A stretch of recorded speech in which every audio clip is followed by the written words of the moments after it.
wrestling, break and kneel. Hula Molly's fury, bunnies hop. Waffle pound laughs, Lucy flops. Red hair demon, chaos spread. Floofy Lucy's joy never rest. Cooking madness, ovens roar. Workouts burn, muscles soar.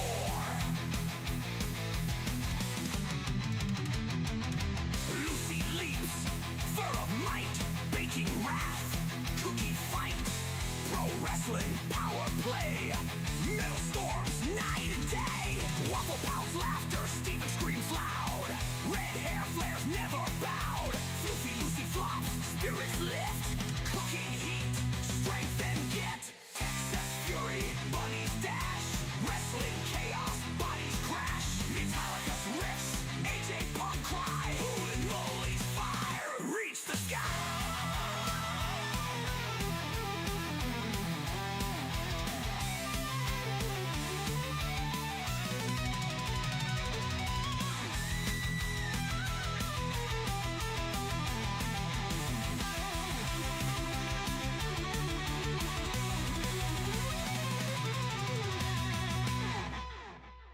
Red hair demon, chaos spread. Floofy Lucy's joy never rest. Cooking madness, always roar. Workouts burn, muscles soar.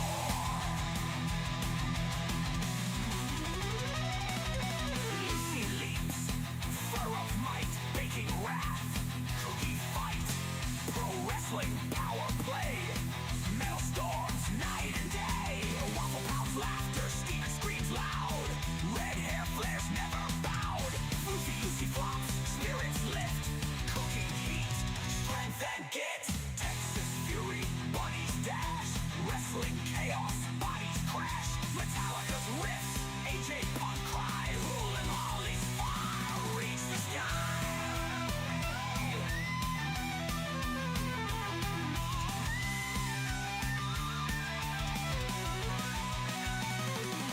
Reach the sky.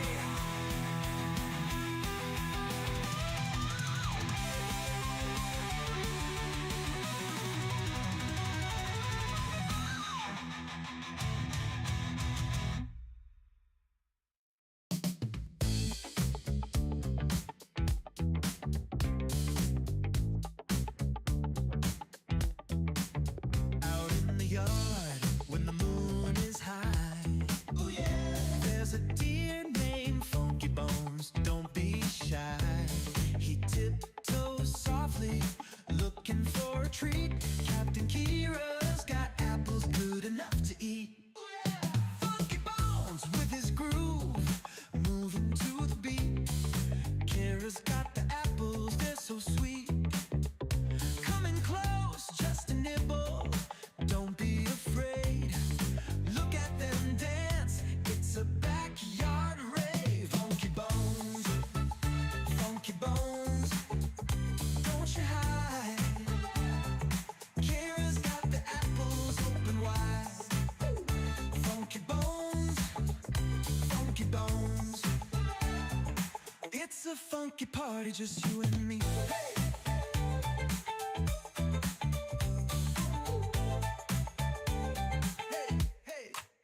Under the stars, they share a little bite. Captain Kira and Funky Bones feeling right.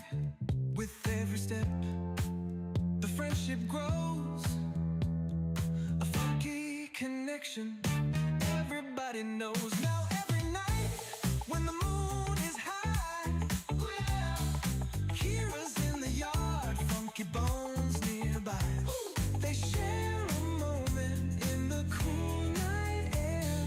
A funky kind of magic only they can share. Hey. Funky Bones, don't you bones, don't you hide. Oh yeah. Kira's got the apples open wide. Coming close, just a nibble, don't be afraid. No afraid. Look at them dogs, funky bones. Don't you hide. Kira's got the apples. Funky bones, funky bones. It's a funky party, just you and me.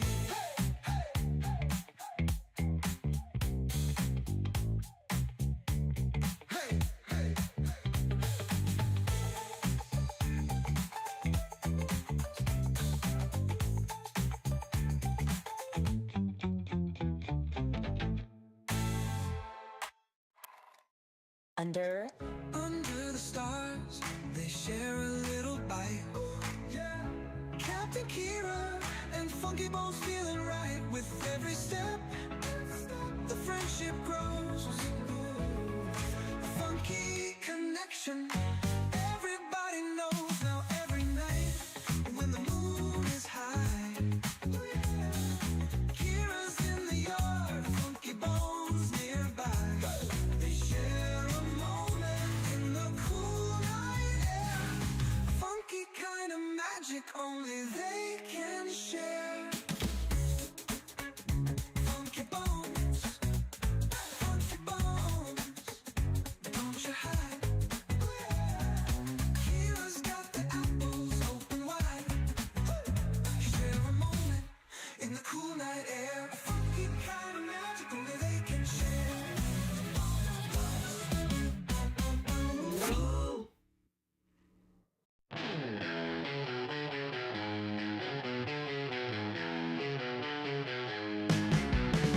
Little gray munching on that hay, chewing, skipping, never stays. Backyard wild, gotta play, jumping, running every day. Grass is green under the sky, little gray lets it all fly. Muddy paws, he don't care why, wings of earth, he is so high. Freedom in his furry flight, sun and moon his only guide. No more walls, no cage inside, little gray so wild inside. Posh and grind, he's on the move, no one's rules, he's got his groove. Nature's beat, he feels the soothe, little gray always to prove. Under stars, under dreams, world ain't small, so it seems. Little gray's got big schemes, life rolls on in flowing streams. Hay for breakfast, sun for noon, stars and moonlight come so soon. Little gray under night's tune, backyard life's a wild cartoon.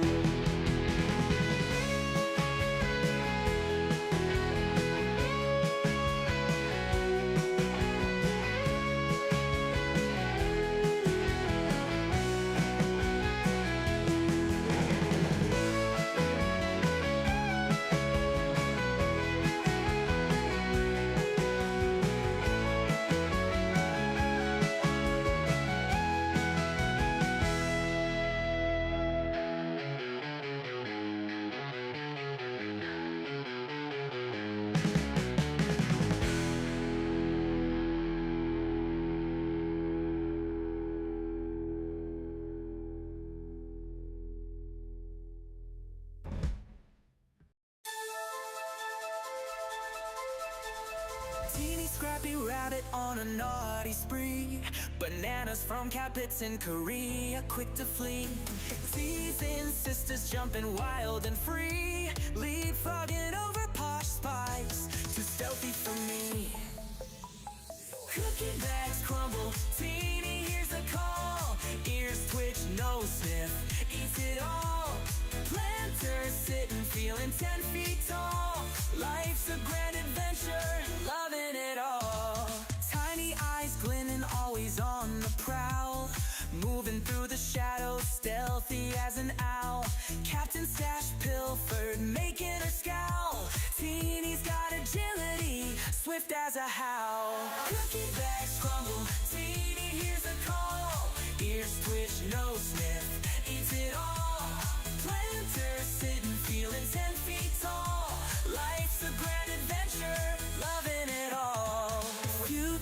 playgrounds, teeny roams at night, feasting on treasures hidden out of sight. Teasing Posh Spice, leaving her in plight. Adventures in the moonlight, bunny delight. Captain's fast but teeny, never slow, running through hay mangers, nimbly on tiptoe. Heartbeats wild and on the show. Teeny's grand adventure, give her a toy.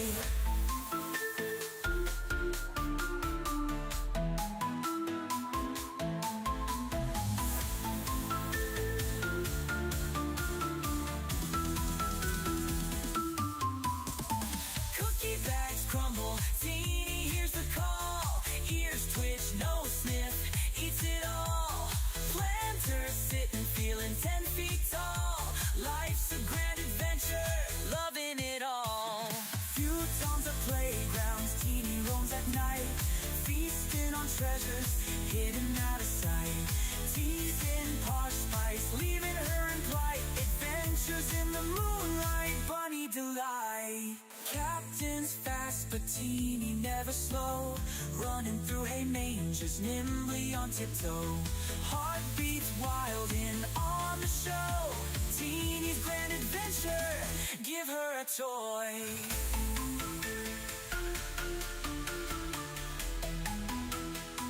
Give her a toy.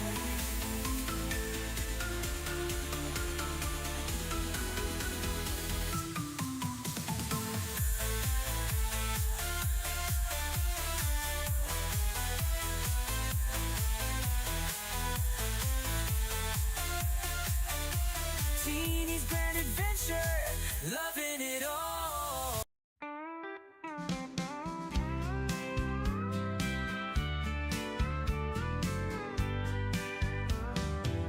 Dusty the rabbit, all covered in hay, building her nest like it's time to play.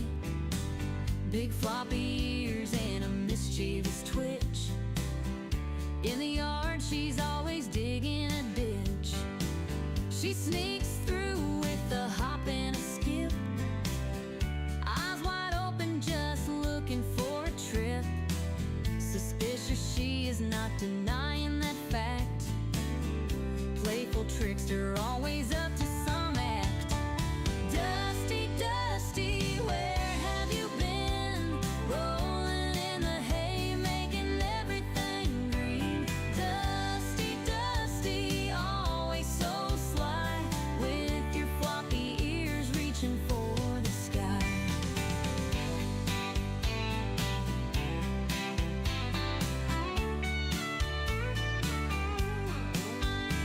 She cuddles in the sun just for a snooze, dreaming about the way she can build a nest.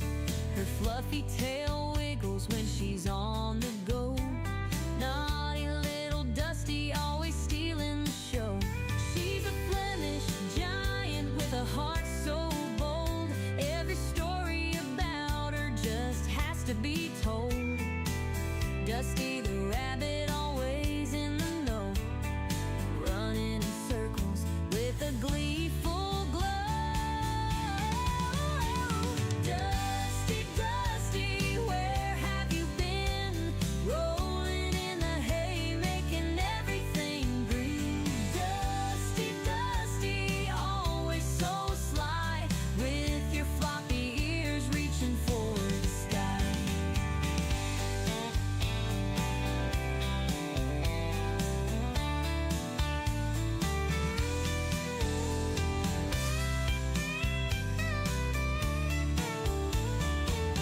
She's a Flemish giant with a heart so bold. Every story about her just has to be told. Dusty the rabbit, always in the know, running in circles with a gleeful glow. Dusty, Dusty, where have you been? Rolling in the hay, making everything green. Dusty, Dusty, always so sly, with your floppy ears reaching for the sky.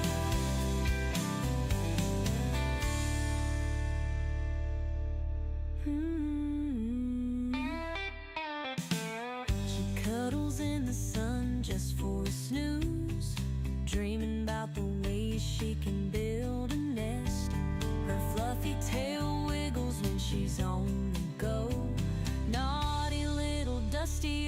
stealing the show.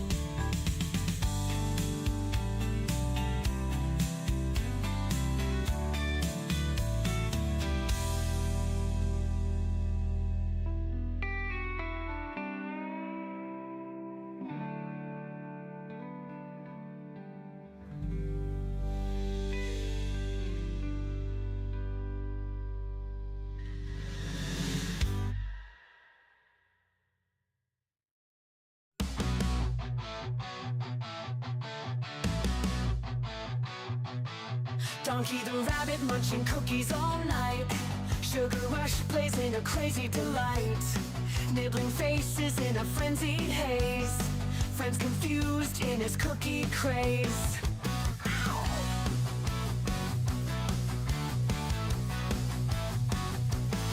He hops through chaos in the midnight dark. Cookies in his paws leaving a sweet mark. Face is bitten with a playful bite. Donkey's world, a funny sight. Donkey the rabbit, sugar in his veins. Nibble on your face, crunching all remains. Cookies crumble, falling to the floor. Donkey want more, can't ignore. Chasing shadows under the moon's bright glare. Cookies his obsession like he don't care. Friends watch in shock as he takes a bite. Donkey's love for cookies just feels right. He grins, mischievous eyes so wild. The chaos around him driving friends mild.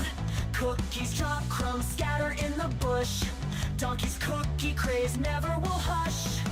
Bite mark stories on furry cheeks. Donkey the rabbit at his cookie peak. Friends band together, a loving chase. Donkey's cookie craze never will hush. Shingle face, nibble pace.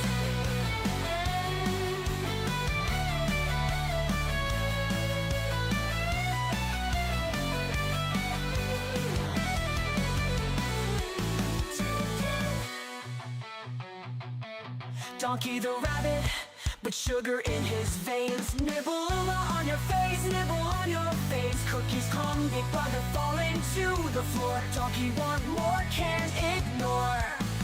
Plans ignore. Donkey want more, can't ignore.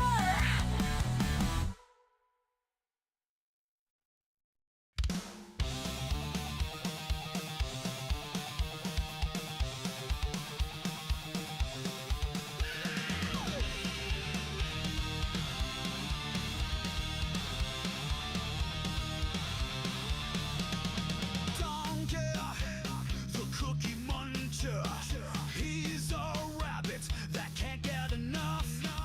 Cookies loves to munch, munch, munch every day. Can't get enough.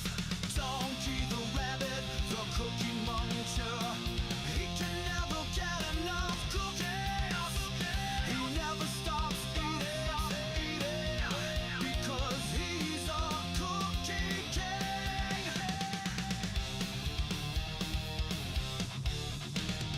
He would eat the cookies until he turns into a cookie himself. He's a king of eating cookies. Can't get enough of them. He will never, ever, ever stop eating them. Keep them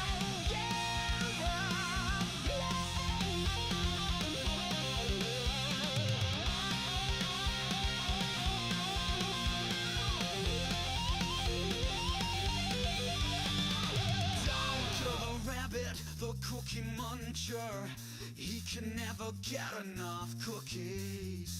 He never stops. Eat the cookie. He's a cookie king. Donkey the rabbit, the cookie muncher. He can never get enough cookies. He never stops eating, 'cause he's a cookie king. Donkey the rabbit, the cookie muncher. He can never get enough cookies.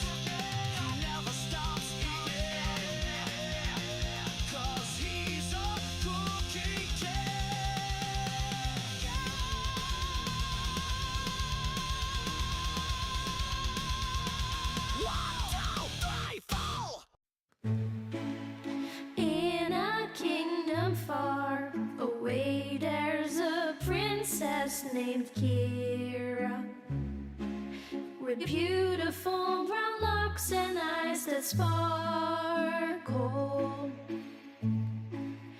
Every day at twilight, she dances through the meadow with bunnies by her side as the sun starts to retire. One bunny turned to two, and two turned to a dozen. But Captain Kira's heart's forever filled with love. Her kingdom now enchanted, a ballet of soft footsteps, magical melodies carried on wings of a dove. Ballerina princess, her bunnies by her side, a twirl and a pirouette as dreams come alive. Captain Kira dances, her heart so full of bliss, in a world enchanted where love will always persist.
Hi guys.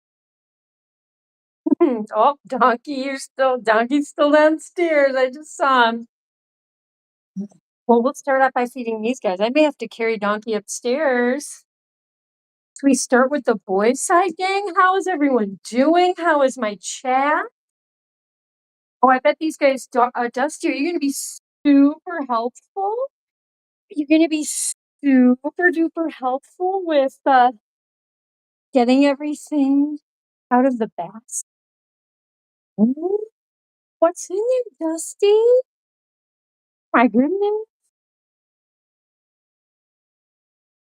Kristen Cheyenne Star, Miss Triple R is back. Thank goodness. We were all so worried about you, Kristen. We were like, what the, like, it did not seem like a normal stream without you. For sure. Now awaiting the presence of the fantastic Captain Kira, Queen of the Bunz. Thank you. Thank you very much. I like Buntastic. Always want to be Buntastic. Get rid of, oh my gosh. I'm gonna get rid of all these emojis that just popped up. Oh, please. Can't read the whole side of the chat. AJ Punk in the house. AJ Punk, AJ Punk, the Midwestern wrestling hunk. High Keeks. See, I can't even read this. Hang on. Because.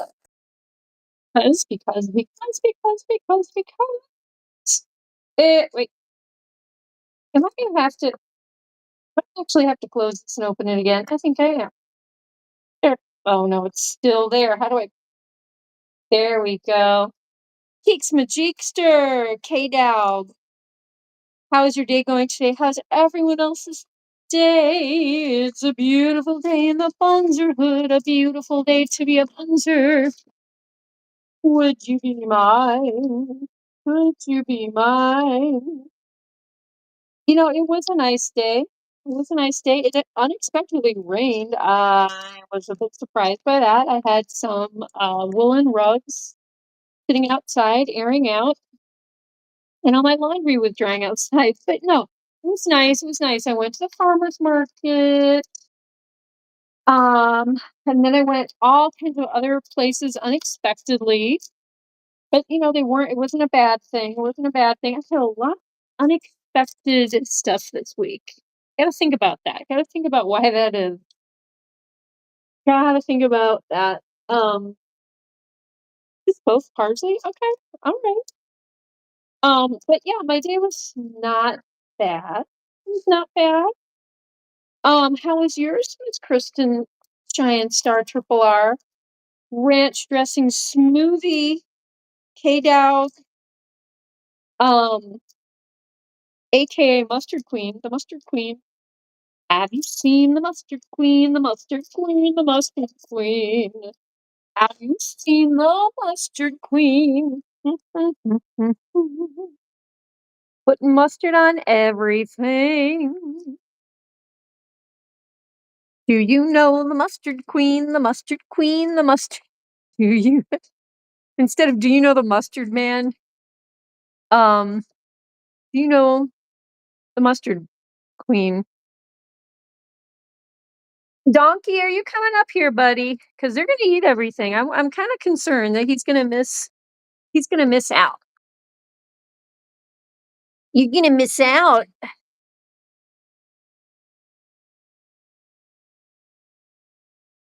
Okay, guys. You know what? Let's go to an area that's bigger. Come on, guys. Let's go to a big. Oh, these guys. Oh my gosh! It's a stampede. It's a Bunz peed, you guys. Oh my gosh! And Teeny's hiding. She knows that she's probably gonna get into a fight over the food. But we gotta save some food for Donkey. Okay. Food for Donk. There's food for thought and there's food for Donk. Yeah, we gotta save some for Mr. Bundonkadonk. Okay, we got some. This is all okay, and then let's get some root vegetables out for these puppies, puppy bunnies. All is good. All is good for AJ Punk. He's been dancing to some funk because he is a Midwestern wrestling hunk. Uh, dancing machine. Yeah, guys, you know what, Teeny, this is for Donkey. This is Donkey's little care package here. Yeah, he gonna get the rest of everything that. No, that's for Teeny. I'm gonna have to take this away from you. Look at this. Jabba. She looks like she has big walrus whiskers. Kind of does anyway. Jabba jabba juba. Jabba habba jibba jabba.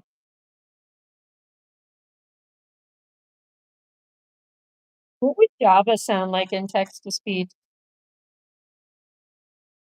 Did she like? I want to know if she speaks Hut. Like when she does text to speech, does it sound like when Jabba the Hutt speaks? I would. I hope so. Really hope that is a thing for Jabba. Because I mean, her name is Jabba. She is basically a bunny hut. Mr. Shine Star, your day was okay. Just stressed and trying not to lose your mind and do something stupid. Is it easier to do when you're not at school, Kristen? You sounded surprisingly calm today when I spoke to you earlier. I was like, is that really Kristen? Okay, I think I'm gonna have to carry Donkey up. I don't think he knows that it's dinner time. I think he's gonna be kind of sad if he misses out. I don't think he wants to miss out on. Whoa, Donkey! What the heck? His food dish. I know he dumped his food dish earlier. He's doing dusty stuff. But I just gave him a cute little Peter Rabbit food dish, and he just dumped his food everywhere. Being a bit of a stinker. But here, I'm gonna put his food out. Get off, little. things out of the way and yeah, just give Donkey all the basically getting the leftovers because everyone else is such a piglet. That Hooling Mooly, it's raining buns.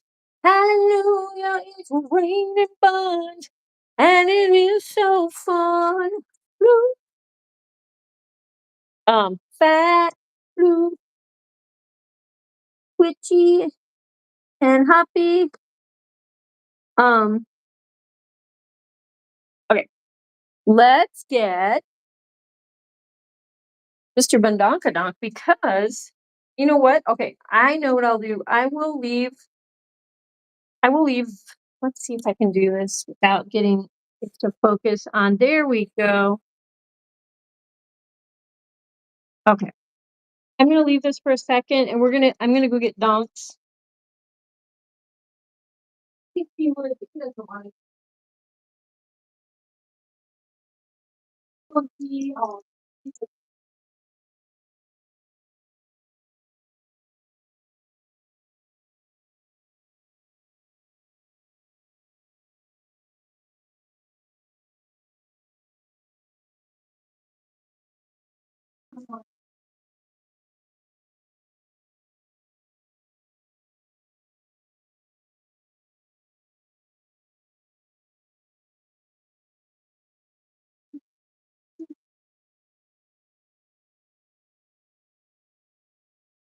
Oh,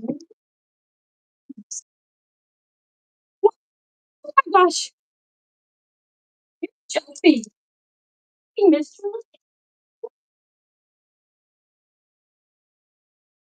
you. Here we go. Okay, Donkey has been found. Oh, the camera. Hi, everyone. Should we have a Captain Kira stream? Buy jewelry? Wait, oh gosh, come on, camera, flip around. How long has the camera been on Captain Kira instead of the bunnies? How awkward! Awkward technical difficulties. Oh my gosh. Okay. Okay, full screen. Thank you, full screen. Okay, come on, Android phone. Here we go. Oh my-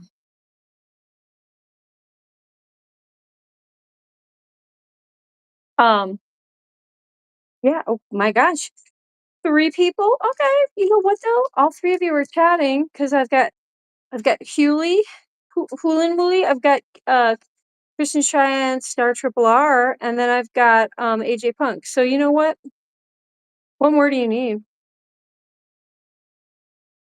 I'm the reason why I missed yesterday's live stream was because I was out of town, like 2 hours away from my house, and didn't get home till I figured that you had a real reason. You know, I thought, okay, I thought one, you got your phone taken away. I don't know if that ever happens to you. That would be a tragedy. Two, I thought you fell asleep because you get up so early for school all week. And then three, I thought maybe you had a family event, you know, just birthday party, dinner, I don't know, just, something with the family that you had planned. So, but yeah, I was thinking positive that it was just, something normal. Geeks Jeekster K Dog, guess who kept calling me today about Wednesday? Uh, oh gosh, was it Sister Stephanie? Did you worry Sister Stephanie? She's recovering from a broken ankle. I mean, like, she's barely even recovering. Like, she has a freshly broken ankle and she can't work. She's like immobilized. And, she's a very active, high energy, dynamic personality. So I worry about her because I don't know what I would do. But yeah, Was it Sister Stephanie? That was a family event with my your weird uncle, Kristen? That's a loaded statement when you say my weird uncle, okay? Um, DM me more information because I hope he's not weird in a bad way. Okay? I don't like to hear weird uncle stuff, okay? Because then I want to like find the uncle and interview him and yeah. So yeah. That's a loaded statement, Kristen, and you know why. So don't just throw that out there, baby girl, because Captain Kira, let's just say Captain Kira can be fierce when it counts, okay?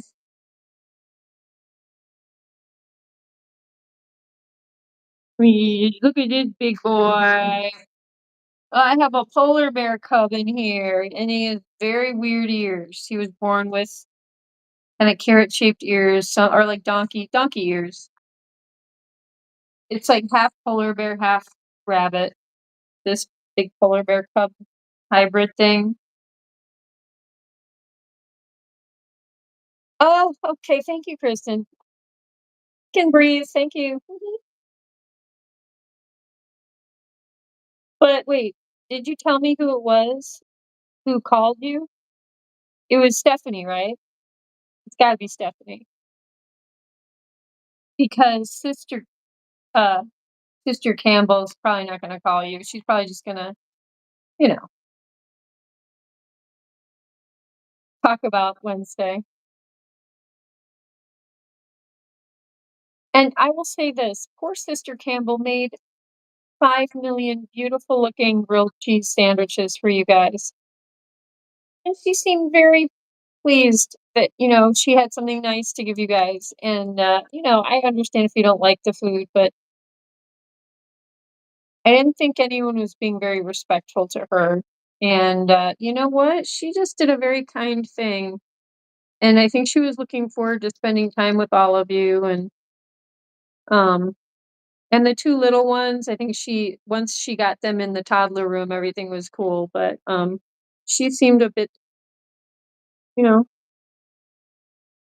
she was a bit worried about the whole, ordeal. And, maybe she was worried about what I thought of everything. You can't fluster me. I mean, I actually was a little flustered. Okay, wait, I was a little flustered Wednesday night because I was just confused. I thought I kind of knew how everything went and how uh I mean, I won't go into it, Kristen, but you seem like a completely different person last Wednesday. I was like, wait a minute, what happened to my buddy?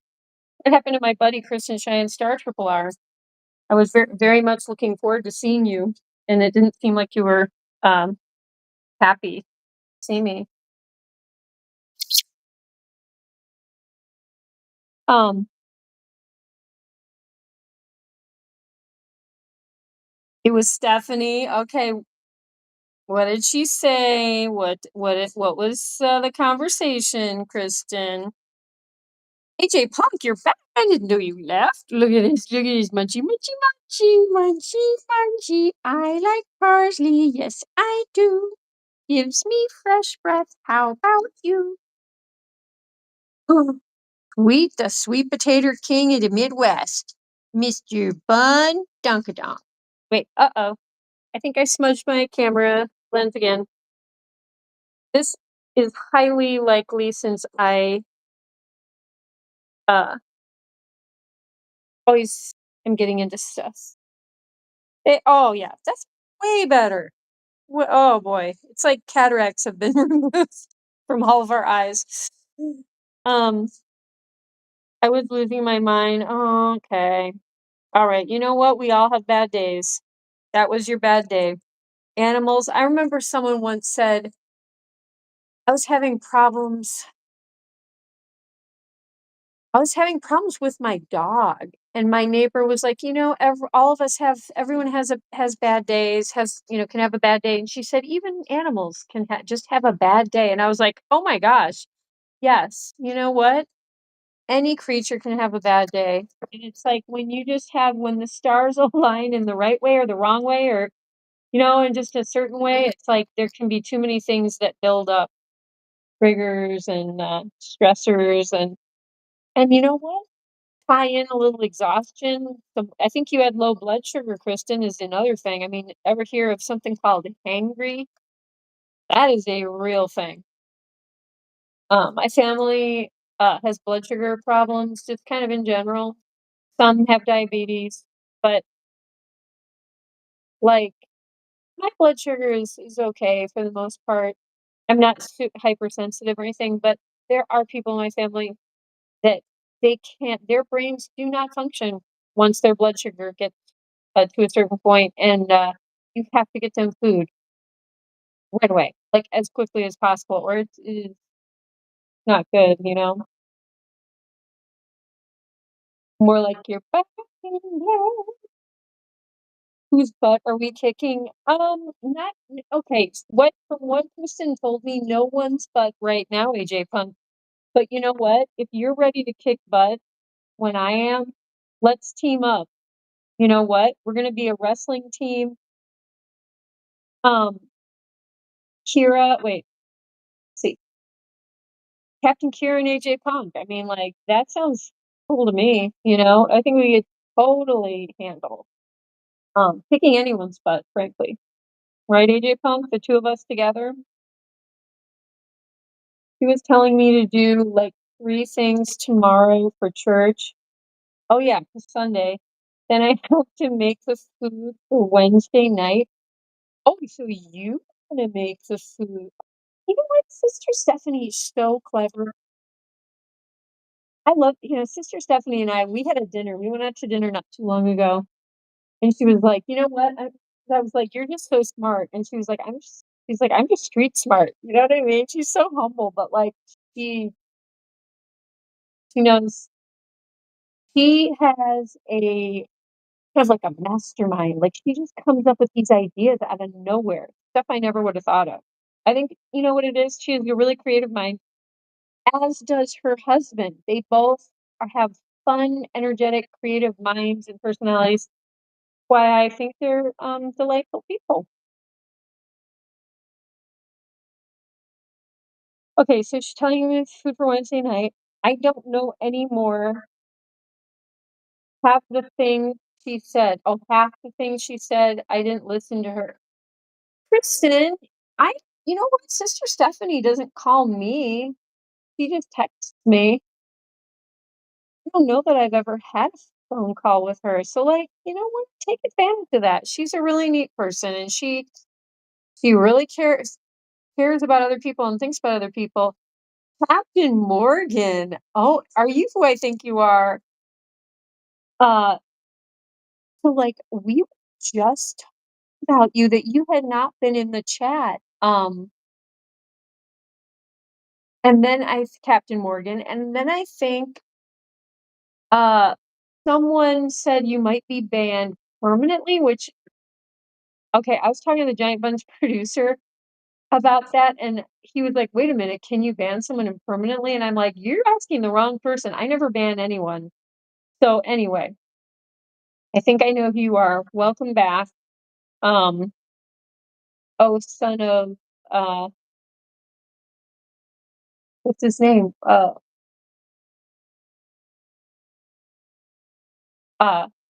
Voltaire, Captain Morgan Voltaire. Wait, I can't hold nothing for my life. You can't hold. You mean like you can't hold nothing? You mean like information in your head, or you literally mean like you can't hold like a tray of food? Um, Captain Bunz, and my Captain Bunz. Oh my god. Okay, that's awesome. Like right there. I mean, that's like superhero almost sounding. Like that's really cute. I like that. And we can have matching costumes. AJ Punk, Captain Phones, we're gonna have matching costumes. What do you think about that? I got I got punched in the arm by a 15-year. Kristen, you know what? I noticed there's a shocking amount of violence in your life, like smacking. pushing, shoving, punching, like you're covered in bruises, and I know it's like scuffles with your siblings and like colleagues at school, but like let me just say this. Okay. I used to kick a certain boy who used to follow me around. This is like end of grade school into middle school, okay? And he became scared of me and my pet chihuahua, which used to lunge and growl at him. He used to follow me around and tease me when I walk my dog, and I felt like I couldn't go outside in my yard without this kid like saying something, and I was like, dude, back off. And so I started chasing him with my little chihuahua, and he would like run screaming back to his house. And I was like, okay, well, I don't know. I kept doing it because it seemed effective. But like by the time I got into high school, I never would have thought of doing that. You know what I mean? It was like I don't know, it's like you're a big kid, you're doing stuff, you're a member of society that, you're working jobs. Like that's the other thing, Kristen. Like okay, by the time I got into high school, I was like working as a waitress at a server, whatever, in a retirement home community. And I had to be super nice to all the old people. And a lot of them had dietary restrictions. I had to remember exactly what everyone could eat and couldn't eat and who had a special meal waiting for them. And you had to be super nice to them because they were all old and lonely. And you just, you know what I mean? You just feel for them. But like Kristen, by the time you get into high school, I don't like mean to burst your bubble, but like smacking and hitting and all kicking and all that stuff, it's just like, it's just done. Like you just, you know what I mean? Unless you're going to go into oh my gosh, AJ Punk. Kristen could go into pro wrestling. He would be hilarious and fun. And she'd have no problem kicking butt, right? Right, Kristen? Wait, AJ Punk, we gotta think about like we could be Captain Punks, and then we're gonna have like a whole family. We have a wrestling family, and then we're gonna have our adopted daughter, um, Kristen Cheyenne Star Triple R. I mean, how does that not sound already like a pro wrestler? Like, and she could be our adopted daughter. How about that? We're gonna be a pro wrestling family, Kristen. So then you save all the rage and like physical violence for the wrestling ring, for the wrestling arena, and then you make, oh my God, there's like just a bunch of thunder that happened. Okay, we really are gonna have, oh man, are we really gonna have a thunderstorm? All my oriental rugs are sitting outside airing out. Well, we'll see if they can handle rain. I guess this thunderstorm is gonna hand wash my rugs for me. Oh boy. I was not expecting that. In fact, I was thinking about going running after the stream. I can't hold food and I drop it now. I don't have, oh no. Oh my gosh, you guys. The first time I made a homemade pizza, like I made the crust. I mean, okay, it was a mix. I think it was a craft food pizza mix or something like that. And I made my little crust, it was yeasted crust. I didn't know what I was doing, but it turned out, and I was for my whole family. I like promised my mom, I'm like, I'm gonna make dinner. It's gonna be everyone can have it. It's pizza, big enough for everyone. And that thing, as I was carrying it to the oven. Somehow, I don't know if I was opening the oven door, but somehow I flipped it upside down and it landed upside down on the floor. Guys, and my mom kept a clean house. She kept a clean kitchen. Like she was kind of fastidious about that stuff. I scraped everything off the floor and put the crust back on the tray, the baking thing, and I put all the toppings, I scraped it all back in, and I baked that thing and I served it. I was like, I'm not gonna ruin my family's dinner. I don't know that we were all allowed to eat it. I know that I did. I think my mother knew what happened. I'm trying to think if they ate it too. I don't know. I think it was basically like whoever wants to be brave enough, you can eat this. I had a thought on pushing him down the stairs when he was walking down the stairs, or put you mean the kid at school? No. Kristen, listen. Okay. You need to study something called nonviolent communication, okay? You have to diffuse the bomb, okay? You gotta just you don't meet violence with violence, you don't meet aggression with aggression. You just diffuse everything. Look into stoicism, look into nonviolent communication, okay? And if you want to listen to the toddler version, which I personally love and I think is way more easy and is still appropriate for adults, look into a program. It's simple. It's called 10 Steps for Positive Discipline. And when I worked at a preschool, it wasn't mandatory necessarily, but they highly encouraged taking this class, and it was free. They just offered it for free uh, to take the class. I learned more about people and like psychology and how the brain works and how people. It's just 10 steps to positive discipline. You guys look it up.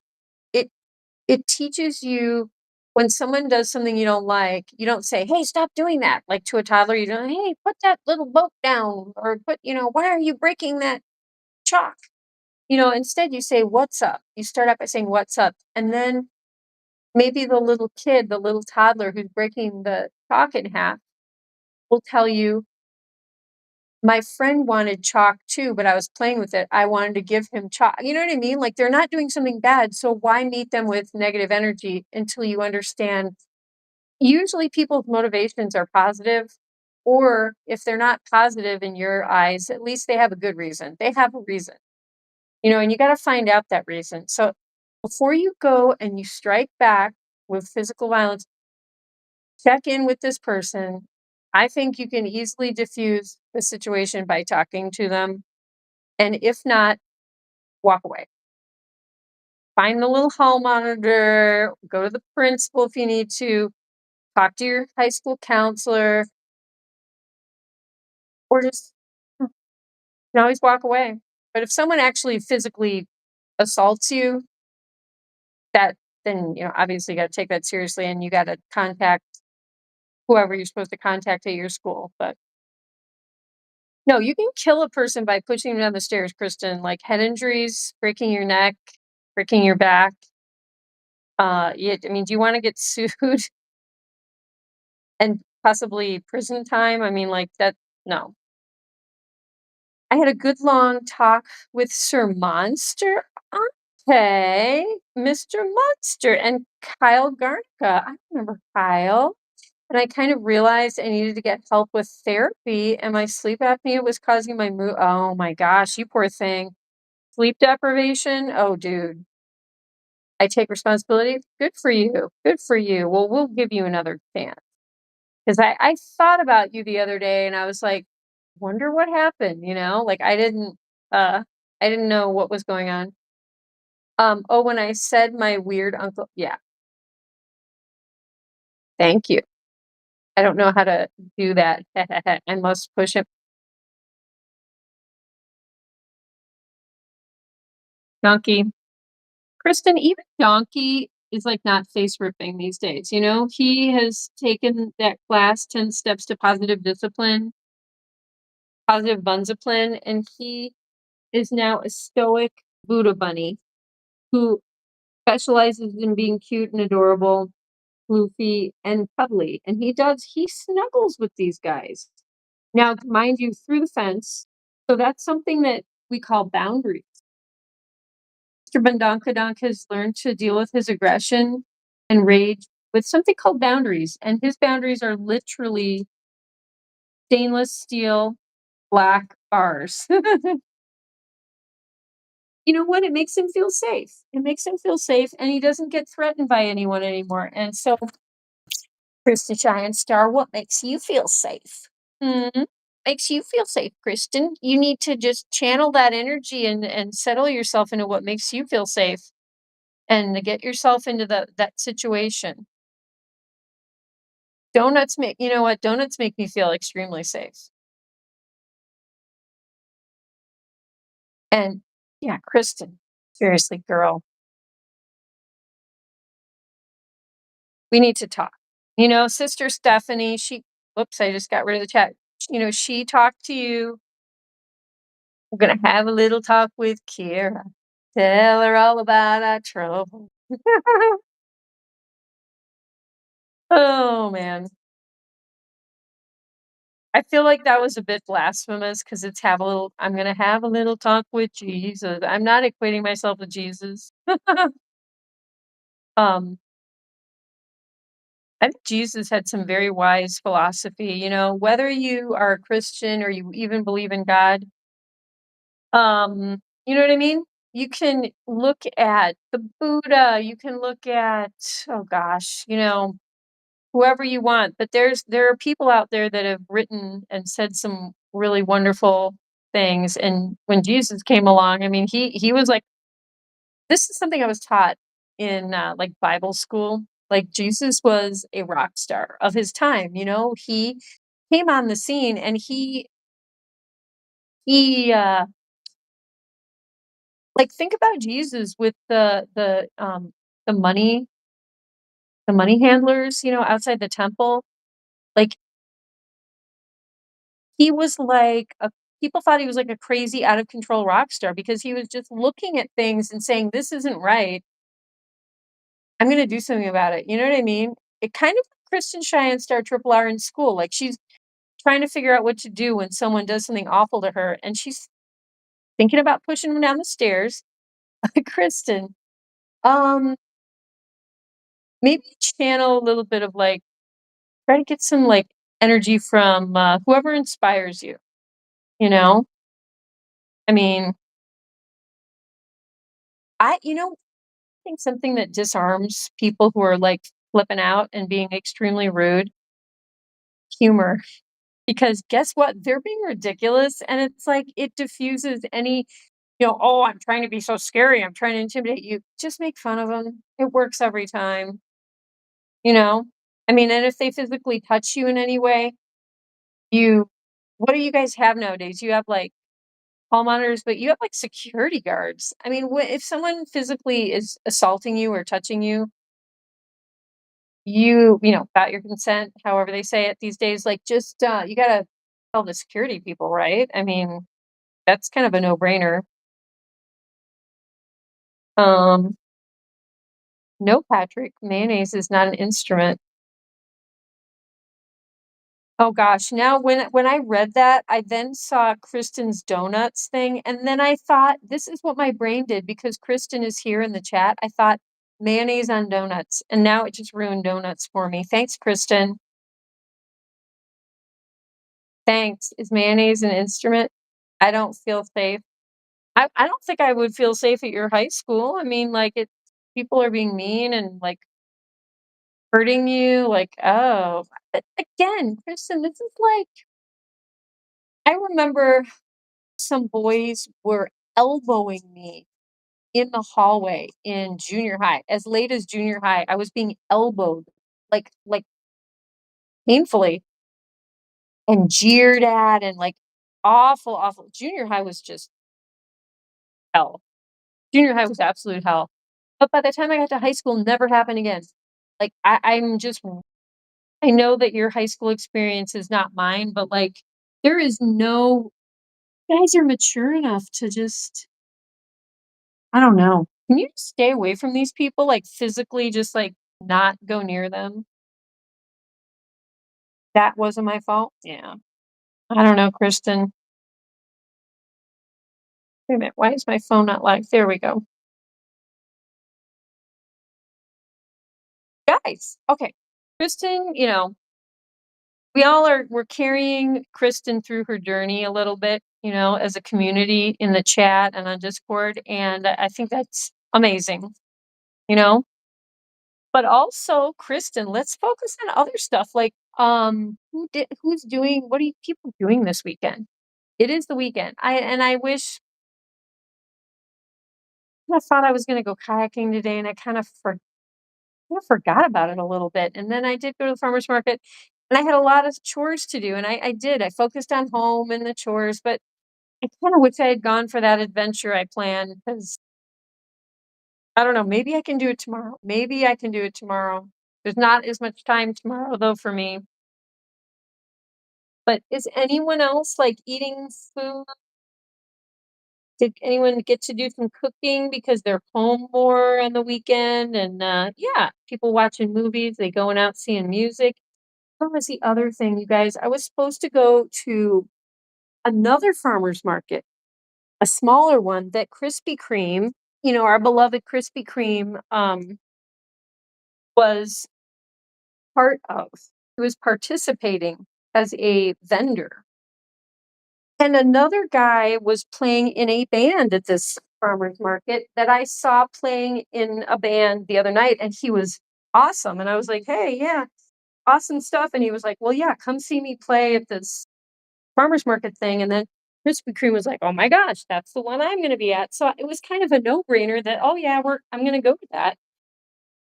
Totally forgot it was happening. Like, you know what I mean? Do you ever have those days where you're like, I'm so disappointed in myself? Like, how did I space going kayak? So now, if I had gone kayaking, I would have missed all the farmers markets. Like Saturday, it's like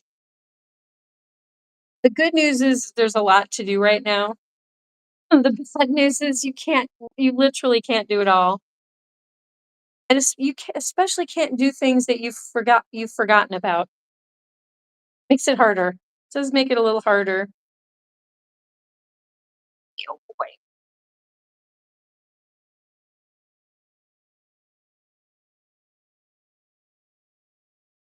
Just gonna give Mama Bunny some because she is the prettiest Disney cartoon looking rabbit you've ever seen. The the prettiest, the sweetest, and the most loving. Yes, she is. And then we got Jabba, and we got Poshy, and we got Little Gray, and then we have Miss Little Rat Face Teeny, who's getting you guys. Teeny is becoming more of a domestic rabbit. She is allowing pets. She licked me and started grooming me the other day, and that was a huge thing for her. She's starting to get along a little bit better with the other bunnies. She's still getting into. Okay, that was adorable. You guys, he just flopped over. Oh my goodness. Look at that. I'm just a precious angel rabbit. Teeny that I've noticed that when she relaxes and sleeps, she keeps her ears up. Like she's still on high alert. She's still listening. Bless her little heart. I could go over and pet her, but then I would disturb her. Oh, lickies. Yeah, Teeny, that was really cute. Super cute. 1984. I was just AJ Punk, do we have a Vulcan mind meld going on between the two of us? I know we're gonna be like a pro wrestling team, and then Chris and Cheyenne, pro wrestling family, but like Captain Punk's matching outfits. And there's gonna be capes. There's gonna be Captain Capes. When I messaged you today, I was in my you're at your aunt's?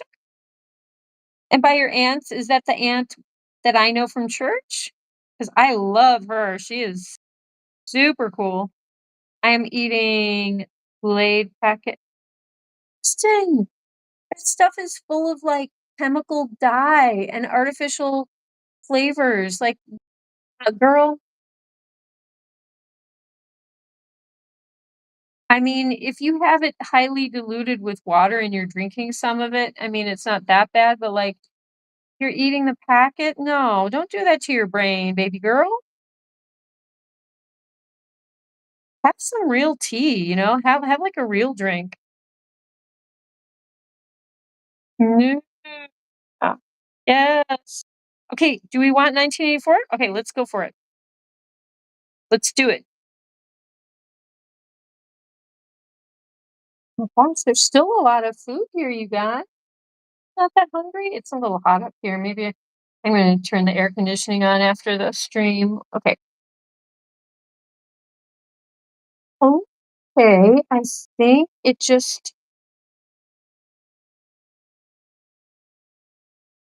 it's saying this website is not secure. Okay.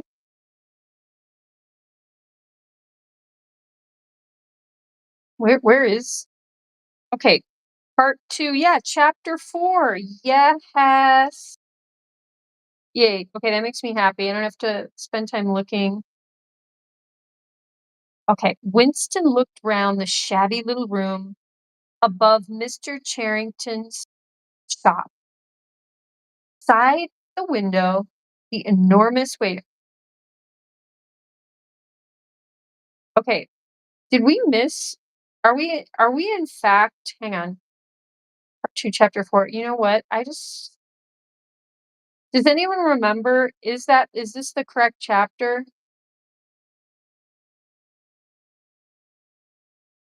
I think it is. Okay. Beside the window, the enormous bed was made up with ragged blankets. That's like our blankets here that Dusty has turned into ragged blankets and a coverless bolster. The old-fashioned clock with the 12-hour face was ticking away on the mantelpiece. In the corner, on the gate-leg table, the glass paperweight which he had bought on his last visit gleamed softly out of the half-darkness. In the fender was a battered tin oil stove, saucepan, and 2 cups, provided by Mr. Charrington. Winston lit the burner and set a pan of water to boil. He had brought an envelope full of Victory coffee and some saccharin tablets. Ooh, yum, yum. The clock's hands said 17:20. It was 19:20, really. She was coming at 19:30. Folly, folly, his heart kept saying, conscious, gratuitous, suicidal folly. Oh, Yanni, we're listening to the story. Wait, I wonder, can I pet her while I do this? I think I would really like to.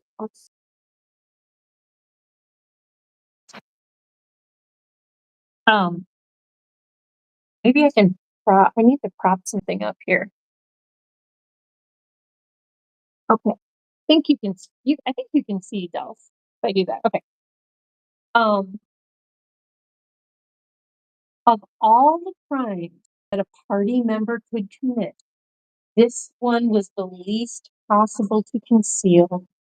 Actually, the idea had first floated into his head in the form of a vision of the glass paperweight mirrored by the surface of the gateway table. As he had foreseen, Mr. Charrington had made no difficulty about letting the room.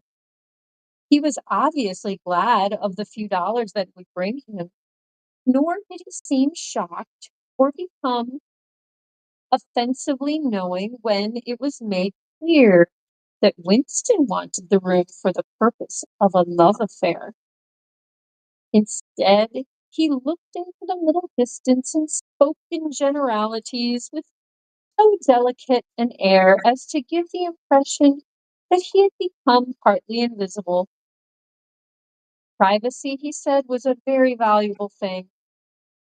Everyone wanted a place where they could be alone occasionally, and when they had such a place, it was only common courtesy in anyone else who knew of it to keep his knowledge to himself. He even, seeming almost to fade out of existence as he did so, added that there were 2 entries to the house, one of them through the backyard, which gave on an alley. Under the window, somebody was singing. Winston peeped out, secure in the protection of the muslin curtain. The June sun was still high in the sky, and in the sun-filled court below, hi, Jabba, a monstrous woman, solid as a Norman pillar, with brawny red forearms and a packing that's like my arms, scratched and scarred red forearms, and a sacking apron strapped about her middle, stumping to and fro between a wash tub and a clothesline, pegging out a series of square white things which Winston recognized as babies' diapers. Whenever her mouth was not corked with clothes pegs, she was singing in a powerful contralto.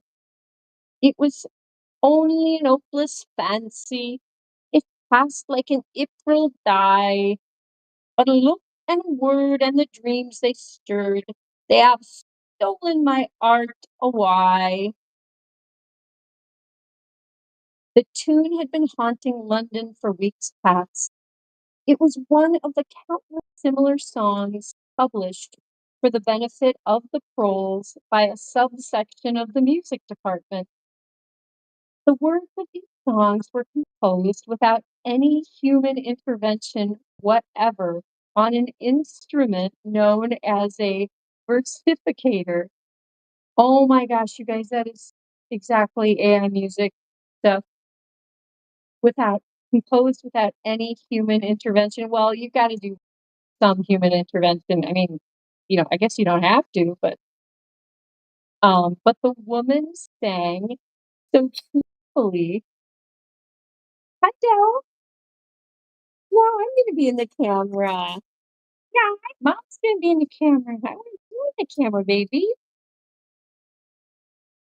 But the woman sang so tunefully as to turn the dreadful rubbish into an almost pleasant sound. Yeah, a real human could probably do that. Just about anything. Could hear the woman singing, and the scrape of her shoes on the flagstones, and the cries of the children in the street.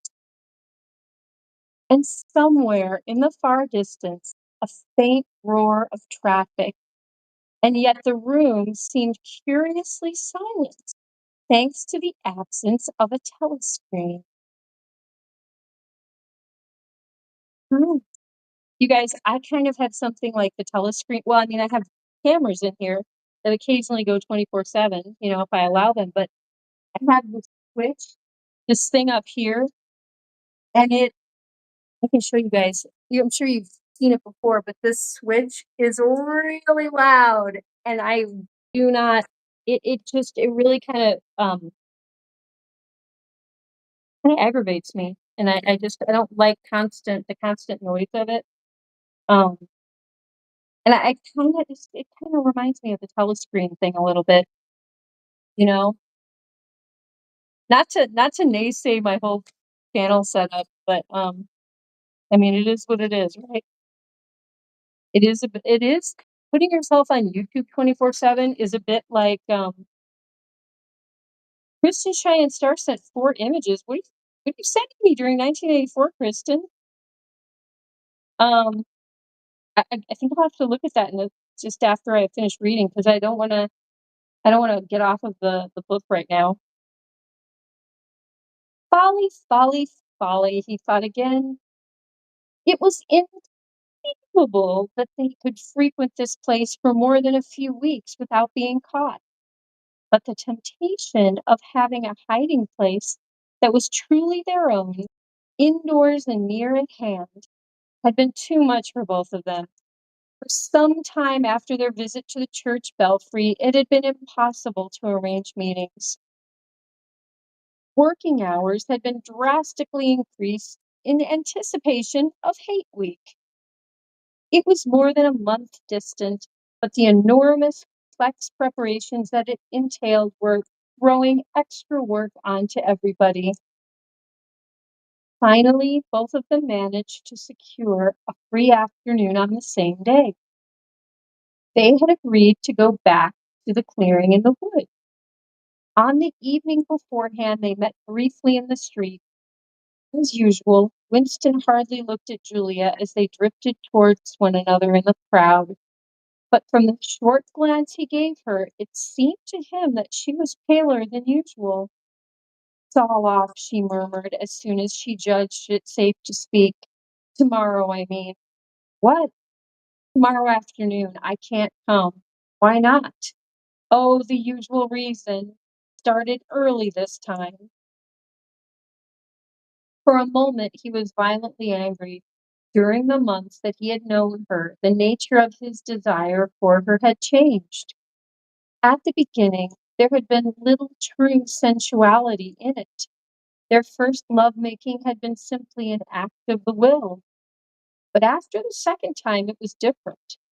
Smell of her hair, the taste of her mouth, the feeling of her skin seemed to have got inside him or into the air all round him. He had become a physical necessity, something that he not only wanted but felt that he had a right to. When she said that she could not come, he had the feeling that she was cheating him. But just at this moment, the crowd pressed them together and their hands accidentally met. He gave the tips of his fingers a quick squeeze that seemed to invite not desire but affection.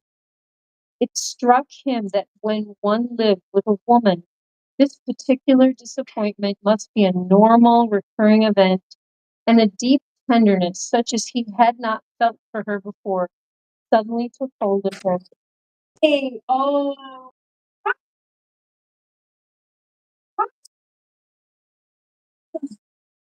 oh,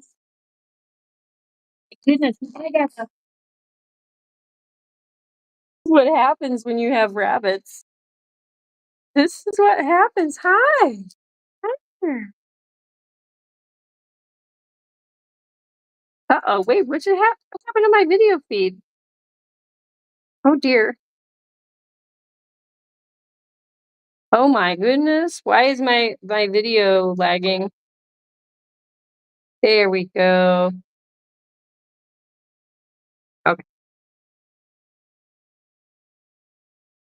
All right. Maybe I'll just hold this. The bunnies are very oh, we got snuggle bunny. Snugglers.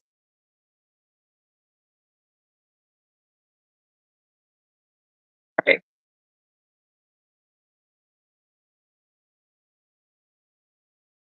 He wished they were a married couple of 10 years standing. He wished what he wished that he were walking through the streets with her, just as they were doing now, but openly and without fear, talking of trivialities and buying odds and ends for the household. He wished above all that they had some place where they could be alone together without feeling the obligation to make love every time they met. It was not actually at that moment, but at some time on the following day that the idea of renting Mr. Charrington's room had occurred to him. When he suggested when he suggested it to Julia, she had agreed with unexpected readiness. Both of them knew that it was lunacy. It was as though they were intentionally stepping nearer to their graves. As he sat waiting on the edge of the bed, he thought again of the cellars of the ministry of love. It was curious how that predestined horror moved in and out of one's consciousness. There it lay, fixed in future times, preceding death as surely as 99 precedes 100. One could not avoid it, but one could perhaps postpone it. And yet, instead, every now and again, by a conscious, willful act, one chose to shorten the interval before it happened. At this moment, there was a quick step on the stairs. Julia burst into the room. She was carrying a tool bag of coarse brown canvas, such as he had sometimes seen her carrying to and fro at the ministry. He started forward to take her in his arms, but she disengaged herself rather hurriedly, because she was still holding the tool bag.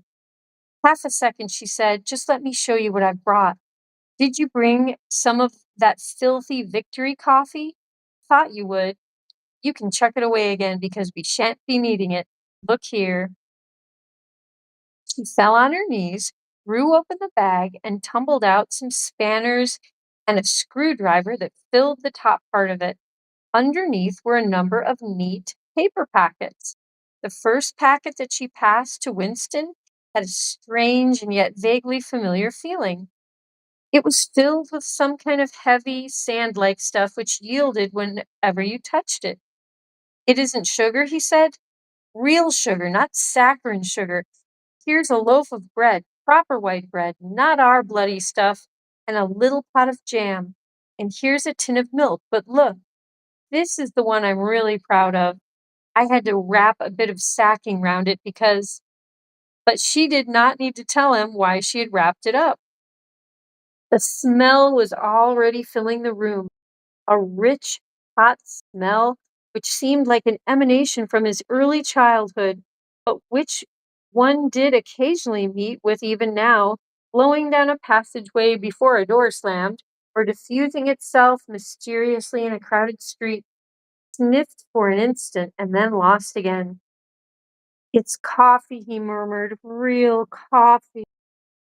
"Inner party coffee. There's a whole kilo here," she said. "How did you manage to get a hold of these things?"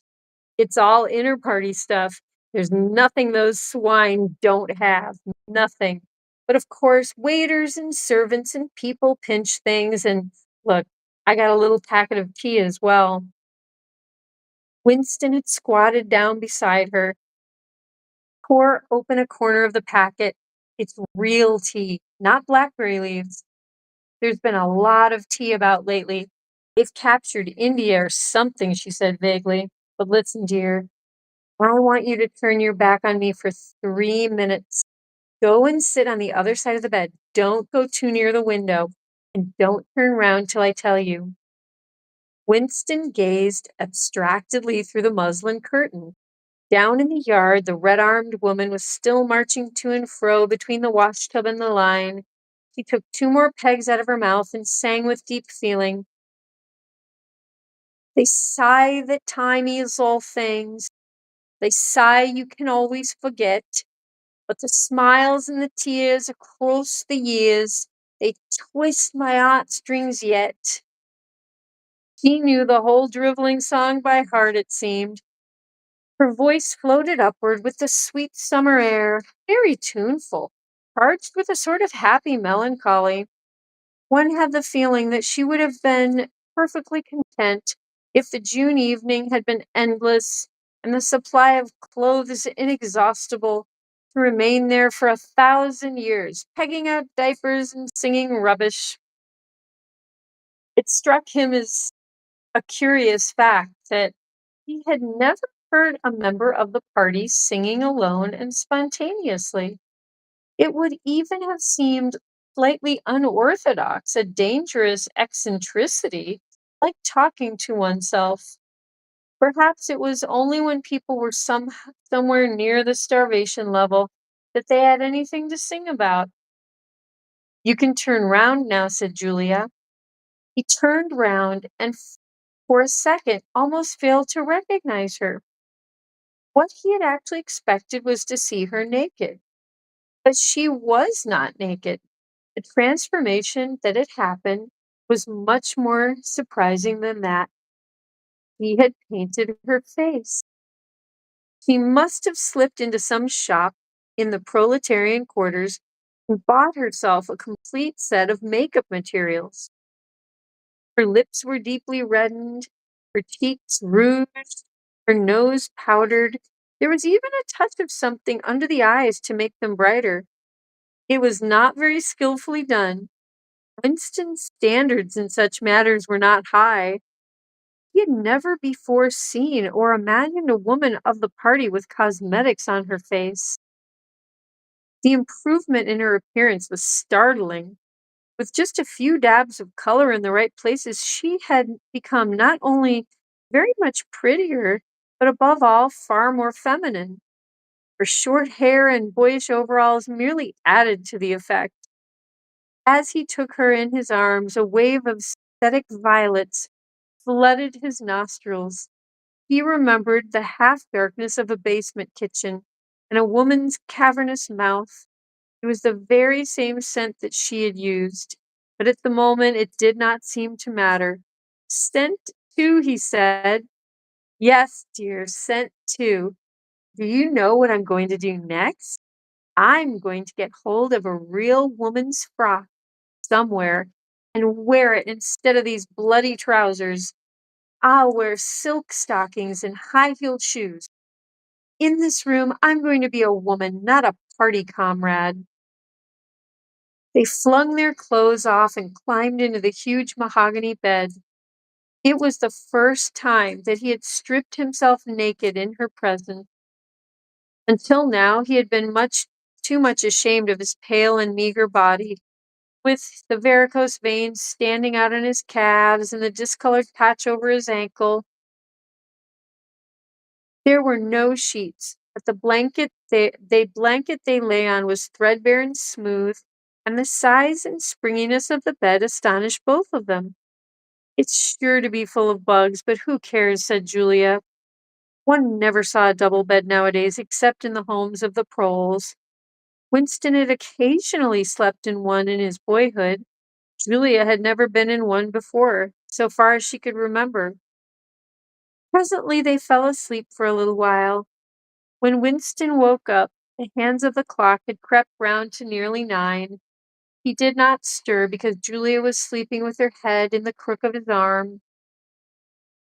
Most of her makeup had transferred itself to his own face, or the bolster, but a light stain of rouge still brought out the beauty of her cheekbone. A yellow ray from the sinking sun fell across the foot of the bed and lighted up the fireplace, where the water in the pan was boiling fast. Down in the yard, the woman had stopped singing, but the faint shouts of children floated in from the street. He wondered vaguely whether, in the abolished past, it had been a normal experience to lie in bed like this. In the cool of a summer evening, a man and a woman with no clothes on, making love when they chose, talking of what they chose, not feeling any compulsion to get up, simply lying there and listening to peaceful sounds outside. Surely there could never have been a time when that seemed ordinary. Julia woke up, rubbed her eyes, and raised herself on her elbow to look at the oil stove. "Half that water's boiled away," she said. "I'll get up and make some coffee in another moment. We've got an hour. What time do they cut the lights off at your flats?" 23:30. It's 23 at the hostel, but you have to get in earlier than that because hi, get out, you filthy brute." She suddenly twisted herself over in the bed, seized a shoe from the floor, and sent it hurtling into the corner with a boyish jerk of her arm, exactly as he had seen her fling the dictionary at Goldstein that morning during the 2 minutes hate. "What is it?" he said in surprise. "A rat. I saw him stick his beastly nose out of the wainscoting. There's a hole down there. I gave him a good fright, anyway." "Rats? Rats?" murmured Winston. "In this room?" "They're all over the place," said Julia indifferently as she lay down again. "We've even got them in the kitchen at the hostel. Some parts of London are swarming with them. Did you know that they attack children? Yes, they do. In some of the streets, a woman daren't leave a baby alone for 2 minutes. It's the great, huge brown ones that do it. And the nasty thing is that the brutes always—" "Don't go on," said Winston, with his eyes tightly shut. "Dearest, you've gone quite pale. What's the matter? Do they make you feel sick?" "Oh, of, of all horrors in the world, a rat." She pressed herself against him and wound her limbs round him, as though to reassure him with the warmth of her body. He did not reopen his eyes immediately. For several minutes, for several moments, he had had the feeling of being back in a nightmare which had recurred from time to time throughout his life. It was always very much the same. He was standing in front of a wall of darkness, and then on the other side of it there was something unendurable, something too dreadful to be faced. In the dream, his deepest feeling was always one of self-deception, because he did in fact know what was behind the wall of darkness.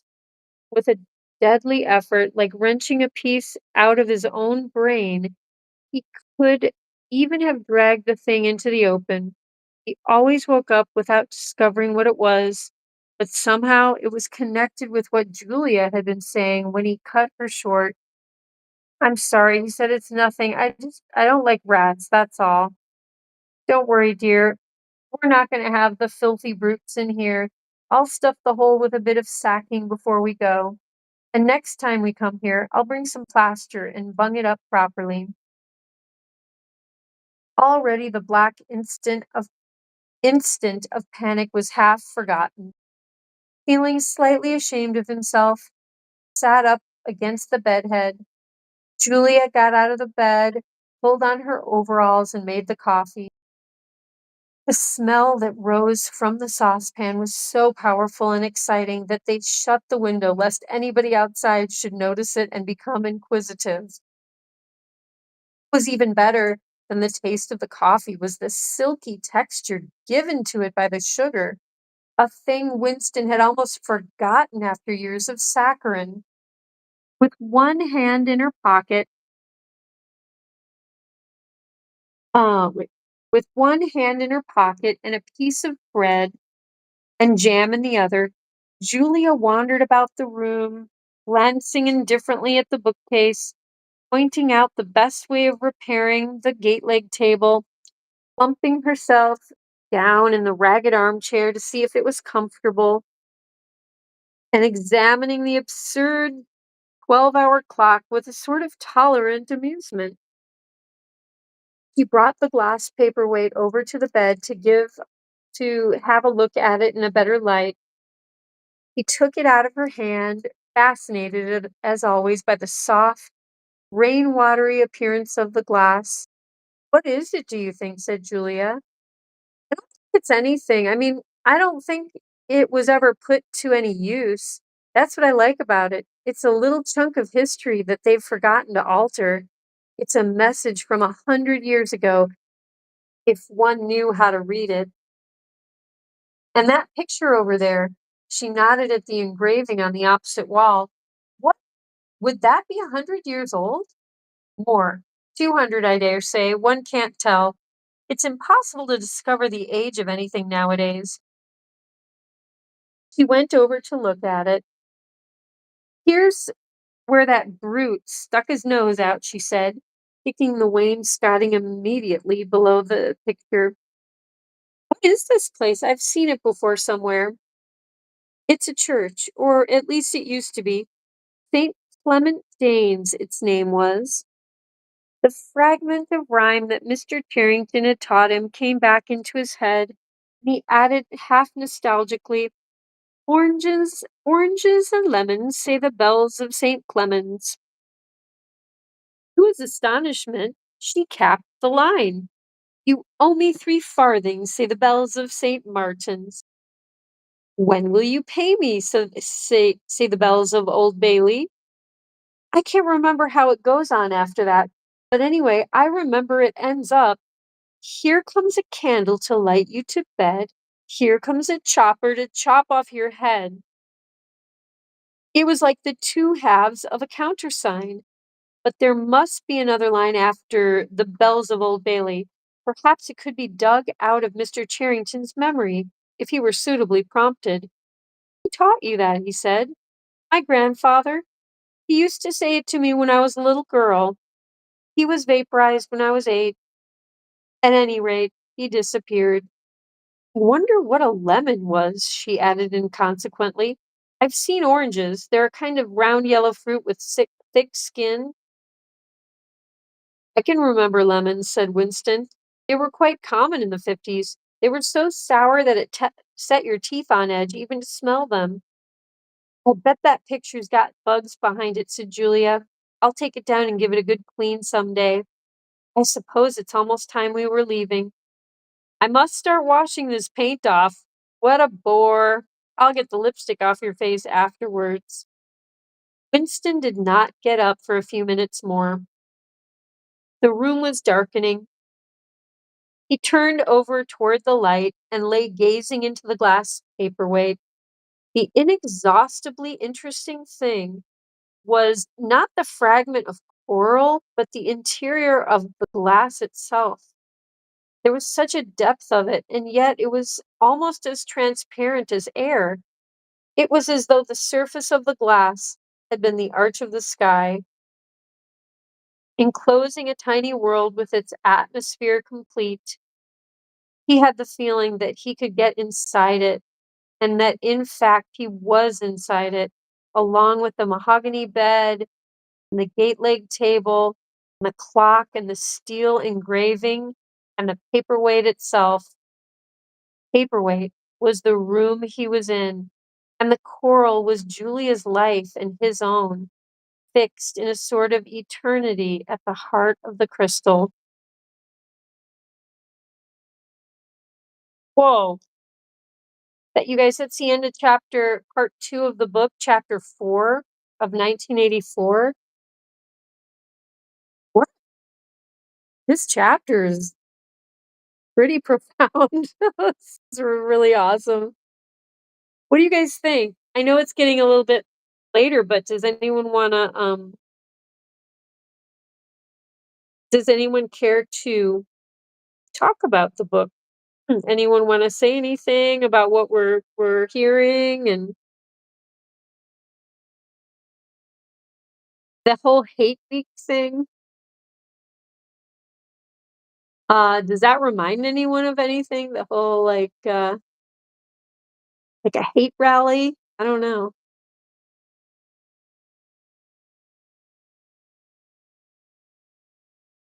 What's chat? Let me see here.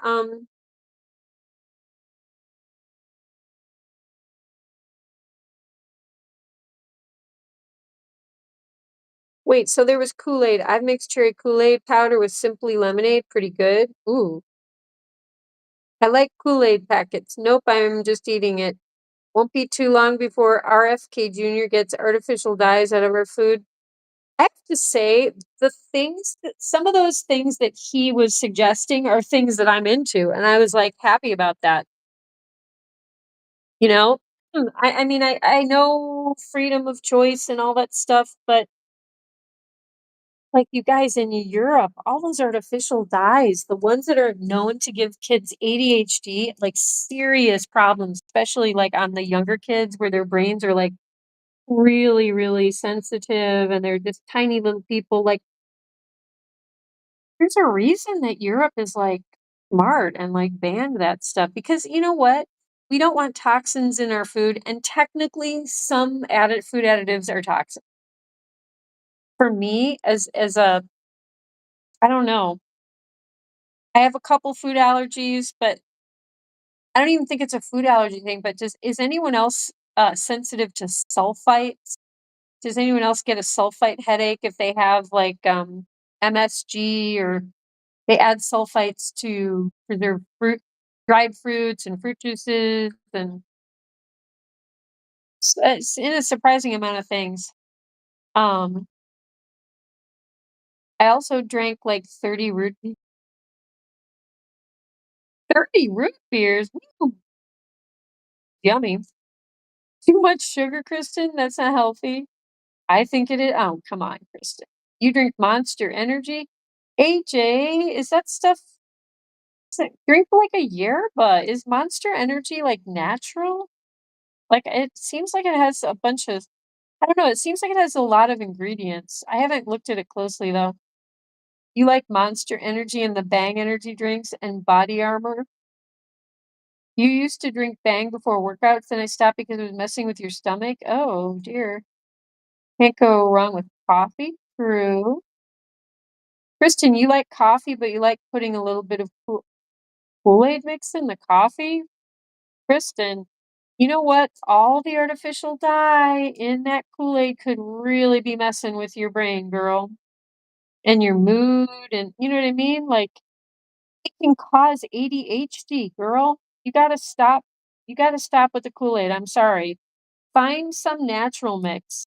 I will guarantee you, in this town in which we live, you can find a natural Kool-Aid. Not the Kool-Aid brand, but something else. Hulan Mall, you put heavy cream, a splash of milk, and a touch of ooh, that sounds right up my alley, Hulan Mall. Peaks Majikster K-Dog, what would happen if I never went to sleep again? I think you only have, isn't it like 72 hours where you start to really kind of feel the, you know what I mean, where it gets kind of dangerous? There's a rare condition called FFI, fatal familial insomnia, where you never sleep and eventually die from, oh boy. I can't drink more than 2 monster drinks in a day anymore. Ooh, yeah, well, duh. Okay, I looked at the caffeine content of, I think it was Monster, and I compared it to, so I drink yerbas, 80 milligrams of caffeine in a yerba, which is a lot for me. I do feel it, but the Monster drinks were like 100 and something, aren't they? Like, it's too much for me. You used to drink 4 Monsters a day? Then my gosh, you're gonna, like, overload your whole body with that. Also, going too long without sleep can lead to hallucinate, oh, I know it can lead to hallucination. Oh, yeah. I've gotten to the point where I felt like, um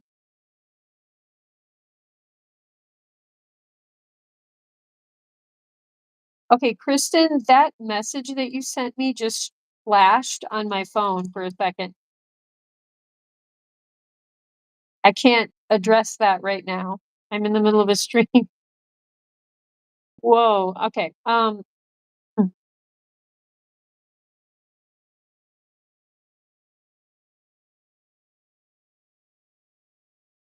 no, I don't like the taste of most energy drinks, never liked Monster. The Java ones aren't bad, though. I like the one in the white, okay, okay.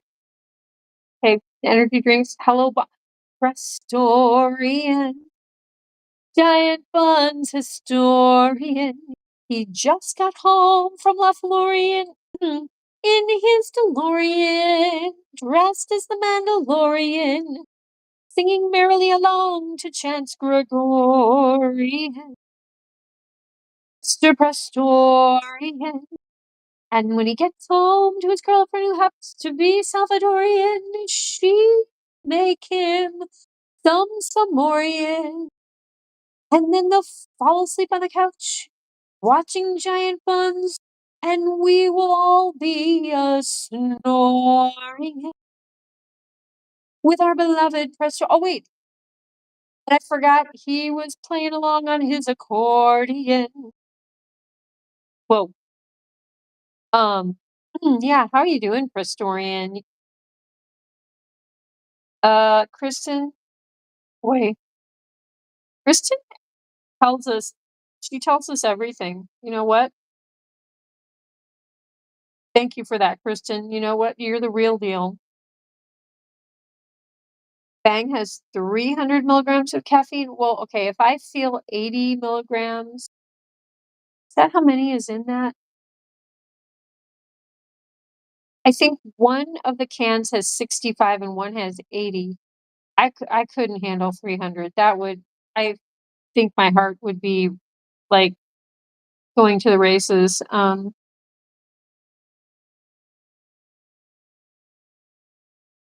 Oh yeah, guys, we have 7. Like, we're getting more people at the end, which, you know what? It's somehow after 9 o'clock is when more people can be here. So, I mean, the good news is that I generally go to like 9:30-ish. So that's kind of cool. But yeah, Historian, how has your day been? What's been going on? Did you work? It sounds like from the sound of you saying you just got home. Hey, just stop eating my dress. It sounds like you kind of I feel like you work on the weekends a lot of the time, Historian.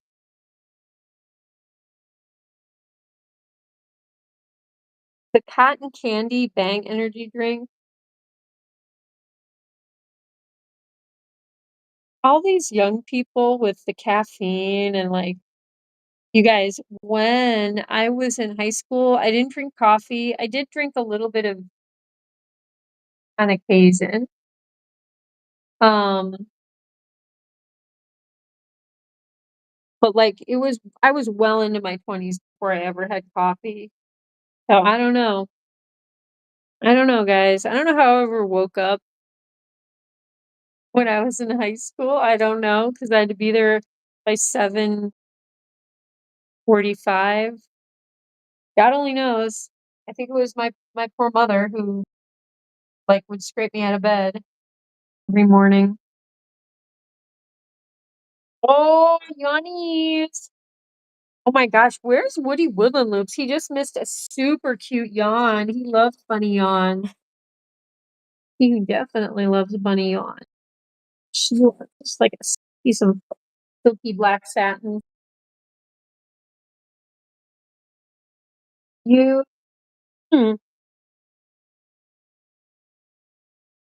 you used to take a pre-workout powder that had 350 milligrams. Oh my gosh, of caffeine. I'd only use 1/3 to 1/2 a scoop. Oh my. Sup Huel, sup AJ, I'm good. We'll have tomorrow off, and yes, I just got home from work. Missed a few social events. Yeah, Pristorian, I feel like you have Sundays off more than you have Saturday. I think I kind of know your schedule now. Hi, cutie. Hello, baby girl. Oh my gosh, you're chewing your food. And then this guy, he had to put his paws in the bowl in order to eat, because that's what you do. Oh, wait, that's Teeny. That's little Gray. Okay, there's our little boy. Um, yes, we commend you, Prestorian, oh noble, um, noble, valorous worker of Saturdays. Mad respect, sir. I mean, I guess you could technically say Captain Kira is working on a Saturday, but I mean, you know, I get to do this. Right, Delph? The pay is better on Saturday and Friday. Oh, that's good. Oh, 'cause are you doing like delivery, like food delivery and stuff? I can't remember. Definitely something where you were like in your car and like running around and oh guys, I was so tired before the stream and I did drink well, probably a little more than half a year, but I don't know if how awake I would have been had I not done that. I hate to rely on caffeine, but I don't know. I love yerba. I do love yerba. I love coffee too, but I used to drink a ton more coffee. Now I'm once a day, maybe twice tops for like a little espresso and then sometimes brewed coffee, but I'll just make a tiny bit because it's only, me drinking it. Rockstar Exurant cotton candy energetic drink has 300 milligrams of caffeine in it.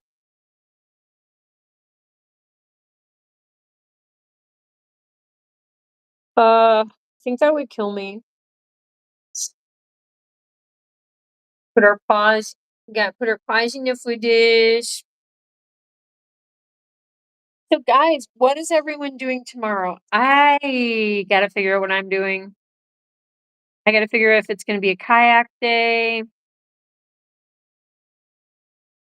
church, there's chores.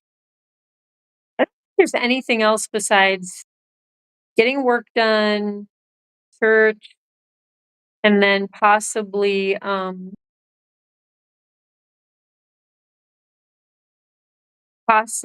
kayaking. I don't think there's any like shows or anything like that. I don't know. I better look. Ride sharing mostly. Oh, okay. There are food deliveries every so often with my company and show what they're building and okay. All right. I'm sorry. I just don't remember exactly.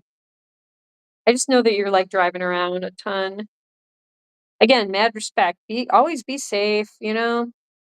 You can try to control your driving and be like conscientious, but then unfortunately you can't control everyone else on the road. So I know there's always a risk out there. And there's deer that can hop across and dragging myself to church. Yeah. I know how that is because I feel like I never sleep in anymore. I got up at 6:30 today like normal, even though it was Saturday, and I did kinda laze in bed for a little bit, but I didn't, like, go back to sleep. Like, I'm not ever giving myself a day to, like, catch up on sleep,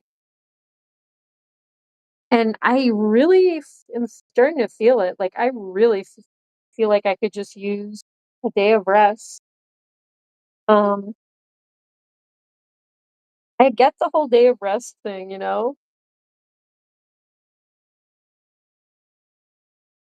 I have to go to church, then yell at children. So, Kristen, okay, you were supposed to think about food for Wednesday, right? But not tomorrow. Are you just showing up? Do you work in like with the kids tomorrow?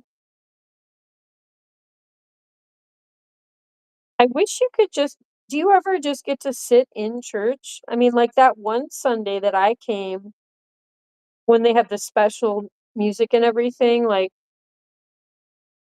I know that we got to, sit next to each other in church and that was really neat.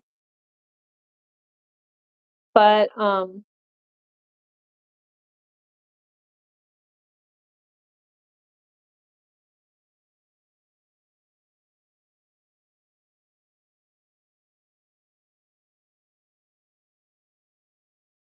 uh yeah, I'm trying to think, guys. I think we should probably wrap up the stream. I mean, we have 8 people. If anyone wants to talk about anything else, I mean, feel free, but um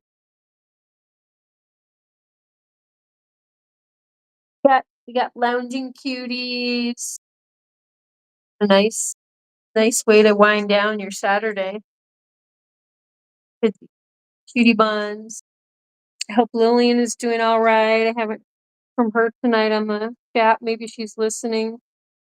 But you used to work in kids Sunday school.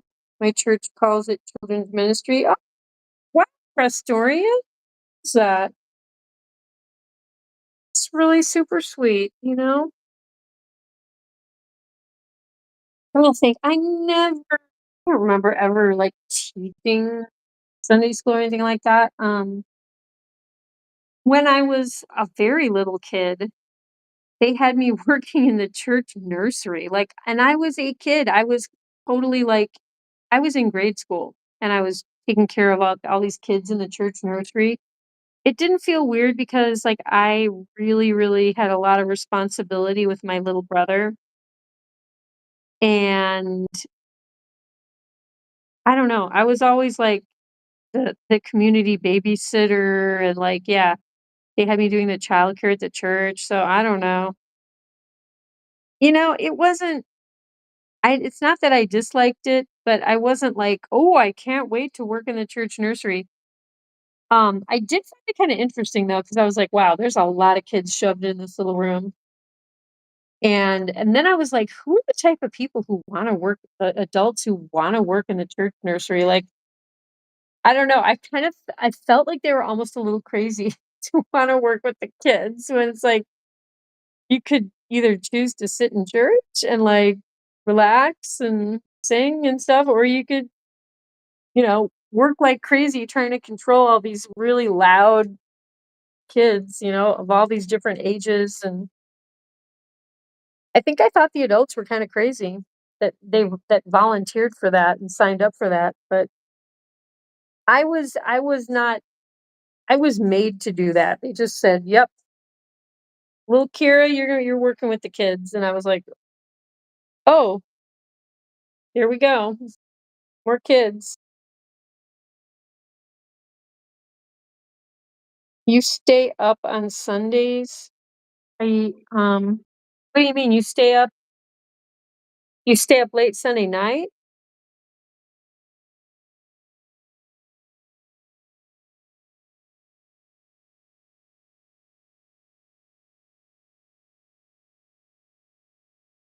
Oh, Delphi. Well, guys, yeah, does anyone else wanna say anything, or does anyone wanna comment on 1984? I'm just so fascinated with the book, and I can't believe how long ago it was written, but it's so fortuitous, like, how it really did tell the future of society and, like, the whole, like, fascist regimes and AI, computers taking over everything, and people wanting to change history to their liking, to in their make their image better and remove anything that you know unflattering. I mean, what politician? There's definitely politicians that have done that and are doing that now. I mean, like, can you guys imagine living in North Korea? I mean, North Korea is basically like this book. Think about it. If you were to step off a train somehow magically from South Korea and you landed in North Korea and you stepped out, I mean, those people are wearing like uniforms and they have to wear a badge with like what's his name, the dictator on it at all times, and they're monitored with cameras. And it is. I mean, I feel so lucky to live in this country. I know we're not perfect and everything, but can you imagine living in North Korea, you guys? I mean, Cuba was no walk in the park for a long time. I mean, of course, Soviet Russia, the Soviet Union, that whole party. But I mean, and we gotta be careful with what's happening in our country. Let's all watch very carefully and vote accordingly, right? Because I tell you, this George Orwell got some stuff right.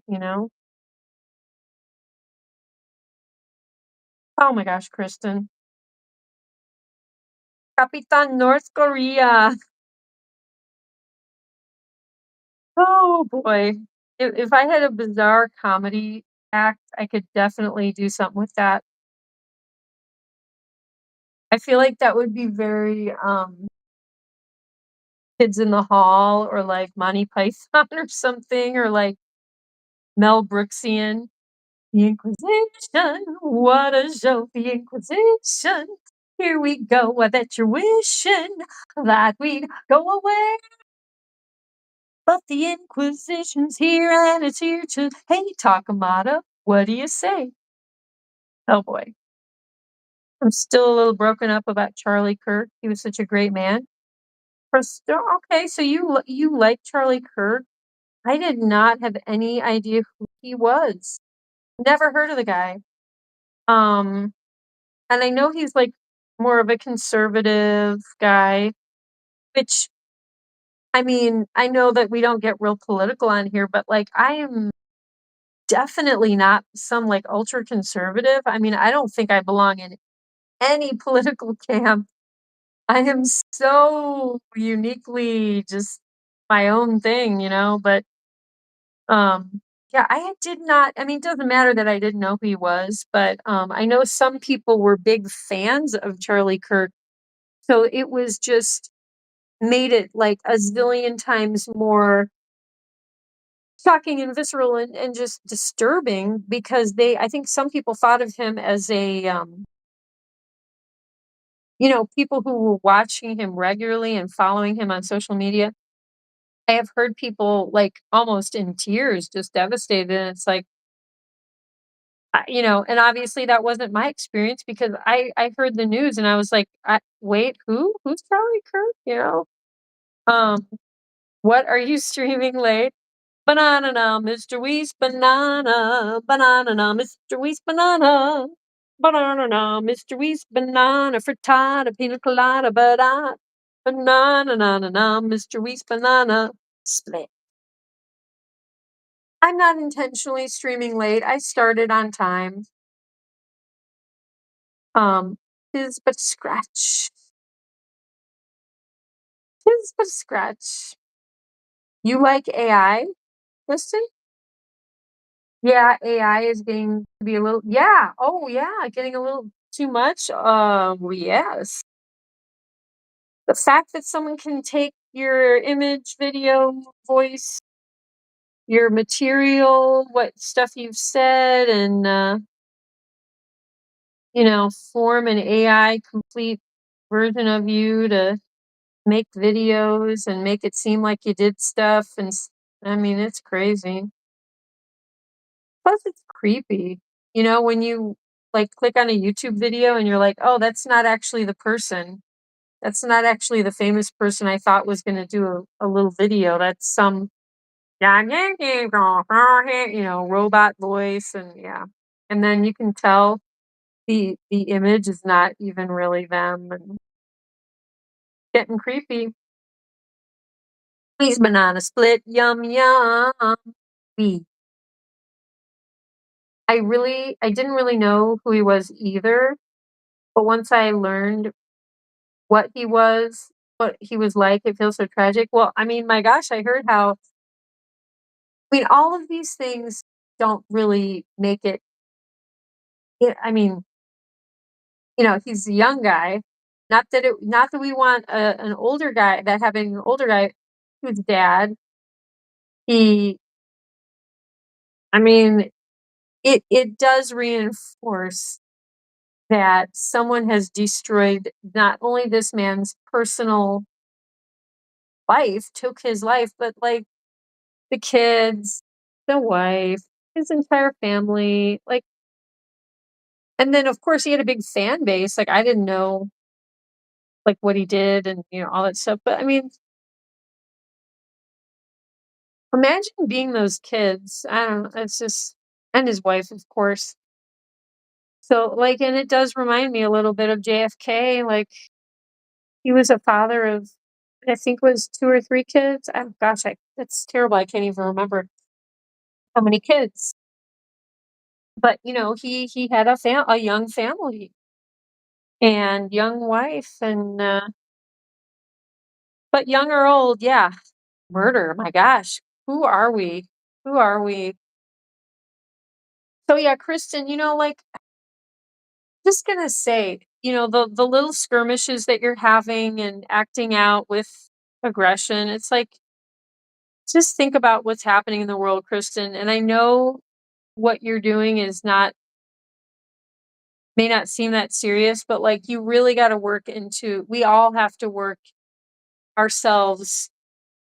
Take the nonviolent communication class, study it up, do take 10 steps to positive discipline, like do whatever you can, because if we can't communicate with each other in a respectful fashion with no violence, no aggression, if we cannot communicate with each other like mature adults, put on our big boy pants and our big girl pants, who are we? What are we? And like, why? Why can't we? Come on. And look at other countries in the world where there's insane wars and other countries are attacking and trying to take over, and there's no food, there's no shelter, there's no food, people are getting you know killed, injured, driven from their homes, driven from their countries. I mean, like, you guys, we have it so good. The least we can do is learn how to be civil and respectful and just appreciate all that we do have in this country. I mean, it's just ridiculous. We're a bunch of spoiled brats for the most part, you know? It's like sickening when you think about, like, give yourself a little context. We're in America, the land of opportunity and all this stuff, lots of resources, and um most of us have friends and family too that can help us when things are getting out of hand. But like, you guys, the rest of the world, people suffer and struggle all the time, and they don't go around like, I mean, yeah, there can be war where there's horrible death and murder, but like they don't go around doing mass murderous shootings, and you know what I mean? I do think about this stuff. Um, how much longer did Waffle Cone Street? Yeah, I wonder about that too. A bit of a coincidence the shooter was caught. Yeah, I saw Josh post about that. It was his town. That's crazy. The person that shot him got caught after he jumped off the. Okay, I think I heard that it took a little bit of a, you know, of a investigation to get the guy, but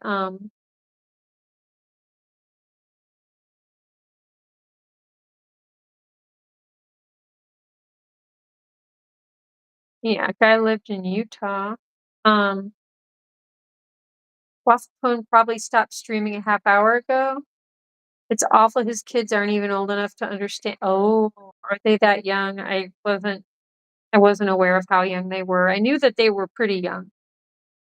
Charlie Kirk got shot at almost the same place as Martin Luther. Oh, you mean on his body? That's where Martin Luther King was shot? Oh gosh. Well, maybe that's why he didn't have a chance either. And he died from his gunshot wound. Um, Charlie Kirk. Wait, what? Charlie Kirk was supposed to be in Bloomington? Huh. Um, Interesting. There's a video of a former NHL goalie named Clint Malarchuk. Oh my gosh, Jabba, she's pushing me. Who during a game in 1989 got sliced, by a skate in the same spot. Oh, Charlie was shot. I think I heard about that. I have friends who are huge hockey people,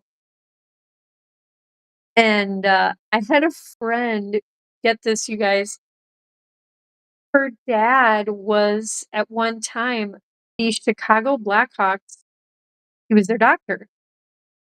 And I remember the only reason I knew this, because I didn't really care about sports and Blackhawks necessarily or anything, but I was over at her house and she had told me her hamster died and I was so sad for her. And she said, yeah, my dad put an IV in him and tried to save him. And I was like, how did your dad know how to do that? And she said, oh, he's a doctor. I'd never even asked what her dad did. And she was like, yeah, he's the doctor of the Chicago Blackhawks hockey team. And I was like, whoa, that's important because those guys get hurt. They can get really hurt, right? They can get broken up. Um, but yeah, we need more young people like Charlie. Too many college kids getting brainwashed.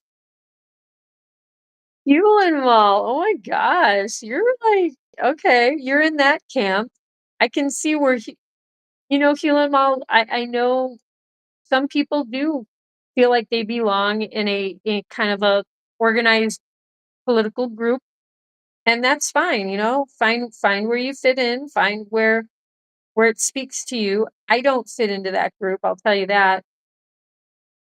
Sorry if I'm bursting anyone's bubble, but I am not in that group because I watched a couple people sent me videos or of like, because I was telling people, I'm like, I don't know who he is, and someone sent me a video of Charlie Kirk telling a girl, she said, what do you think of me going into political journalism as a college major? I'm in high school right now. I'm like a college or a high school freshman, or she's in high school. And he said, well, you should just plan on getting an MRS degree, which is the whole, I just am only going to college to meet a husband. I never want to have a career. My college education means nothing to me. I don't care what I major in. I just want to meet a husband. And I was like, you know, Hewlin Mall, I don't think that was a very good thing to say. I mean, what do you know what I mean? Do you agree with that kind of stuff? Um, did Dinky gain weight? Oh, yes. Yes, he did. Dinky gained a lot of weight. Yeah, he sure did. That right? Um,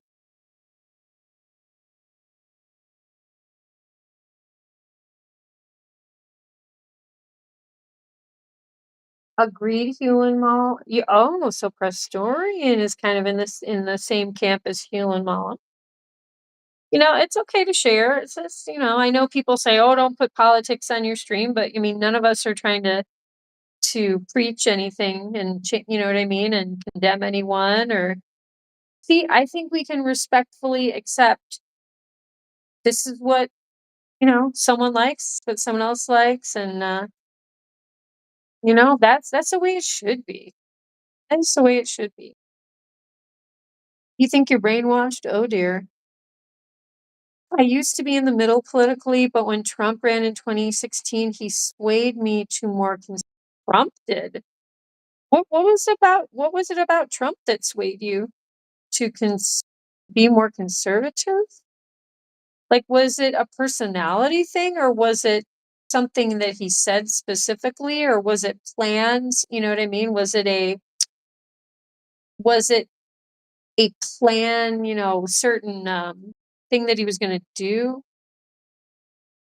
Keelan, well, have you watched Charlie's debates with liberal college students? Restaurant, I have watched some of it. Have you guys seen the video of Charlie Kirk asking a guy that was dressed as a woman what a woman was? Huh. I've not seen that. I haven't seen anything like that. I just saw him. I've seen like two videos. One was women should just get an MRS degree. They don't really need to go to college for any serious educational, reason. I was just like, oh my gosh. It's like some of the most insulting things you can hear. Sorry guys who like him, but I mean, no one's perfect, but like what the heck? Why would he be in front of a huge crowd of people? Why would he try to tell women, and this was a more of a girl, and like to never value her education. She doesn't need it. All she needs is a husband. Like what? I mean, are we living in like the 1800s or something? Like I don't get it.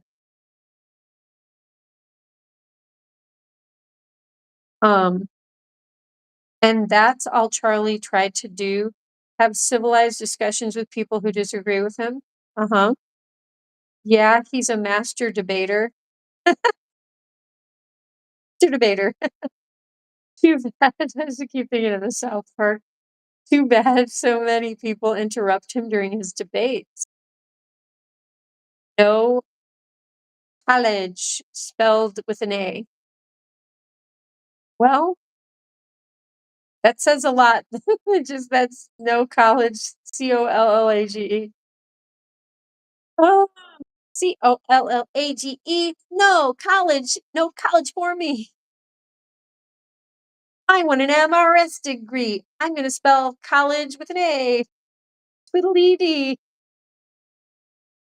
Kristen, oh yeah, he does that a lot. Have you seen the movie What is a Woman by Matt Walsh? Isn't he another one of those like super controversial, like conservative? Oh boy. I'm really gonna have to hold my tongue because I don't want to scare anyone away, but like, guys, women can be independent. Yeah, I mean, yep. You guys, I mean, all I can say is you guys, Captain Kira, I mean, Captain Kira has uh, been doing it pretty much her life by herself without the help from pretty much anyone. But I have watched that. I am not independent. I heard they pulled that South Park episode. Charlie even praised it himself. Um, why why do you like to make fun of me? I think anytime someone's making fun of you when it's a friend, it's just out of love. It's just for fun. But if it actually hurts your feelings, then people shouldn't do it. How did defining gender become political? Right? I mean, who was it that was trying to meld the church and state back together? It might have been Charlie Kirk. I think I may have seen something where he was like, we need to get the Bible back into the government, like in schools. And I'm like, wait, dude, this country was founded first and foremost on freedom. And one of the main reasons people were trying to get out of England, for example, was religious freedom. I mean, there were serious consequences if you were not a member of the Church of England and how do you think that all of the Mennonites and the Amish and lots of, I mean, they were just, a lot of them were Christian offshoots, but like this country was not, you know what I mean? It was like everyone is welcome. And tying religion to the government has been a big no-no. So that kind of rhetoric, I just am like astounded. And guys, I go to church. I've studied the Bible backwards and forwards, you know, but it is a very, very dangerous idea to try to instill the Christian Bible religion into our country, like our government. You know what I mean? Like I can't even believe I'm hearing stuff like that.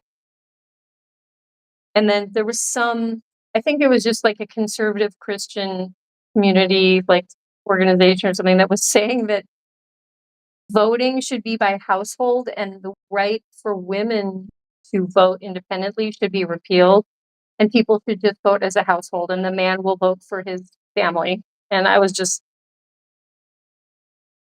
that is like that's a joke, right? No one actually believes that, right? Sorry if I'm talking about Charlie. I mean, hey, you know what? It's making for a lively discussion. I mean, you know what? It's fine. Homer, I am so smart. I am so smart. As Murty. Captain Kira is independent. Well, I mean, it's my personality. It is my personality, but I think it's important to be able, to be capable of being independent. You should be capable of doing it. You don't have to be. You don't have to be, but it's good to be able to do it. You never know what's going to happen in life, guys. And just knowing that you can be gives you a lot of strength, and I think it gives you peace and relaxation too to know that you can handle anything by yourself.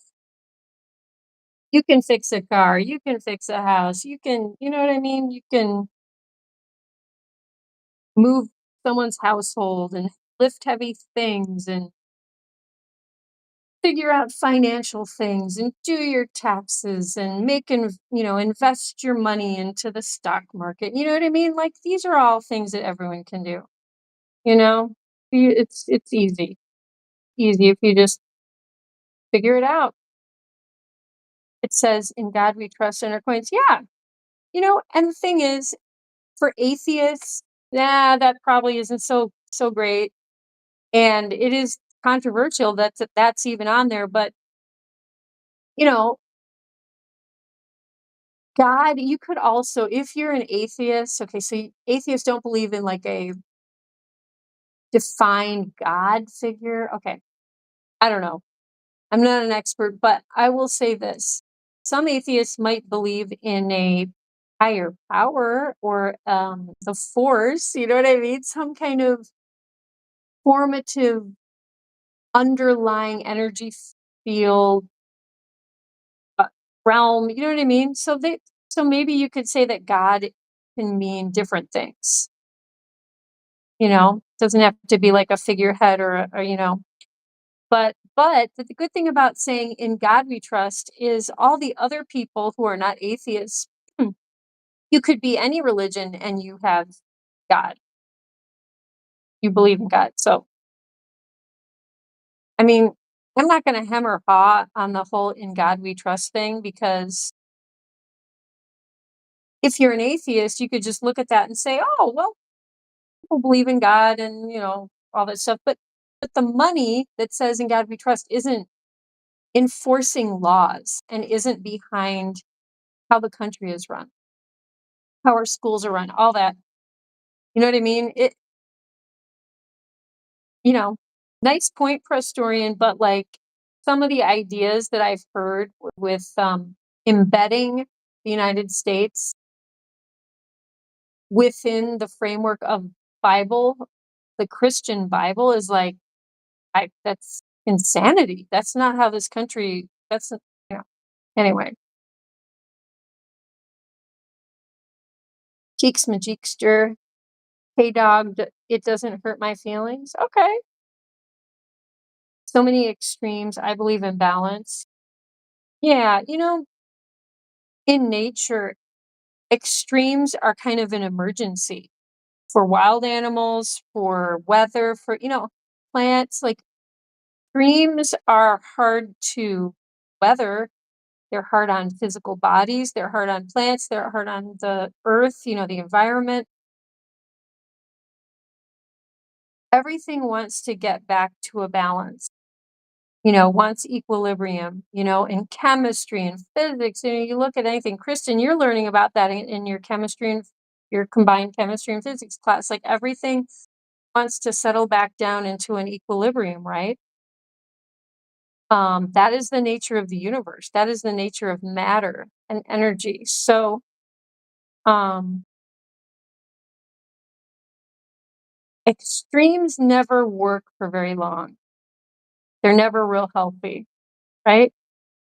Wes says, my mom has always been a strong, intelligent woman. That's wonderful, Wes. I mean, what a great example for you. Resilient. She knew computers even in the 90s. Awesome. Sid the Sloth. Hmm. Okay. But yeah, um, I don't know the answer to world politics, US politics, but I will say this. There was kind of a kinder, gentler, more respectful, more moderate.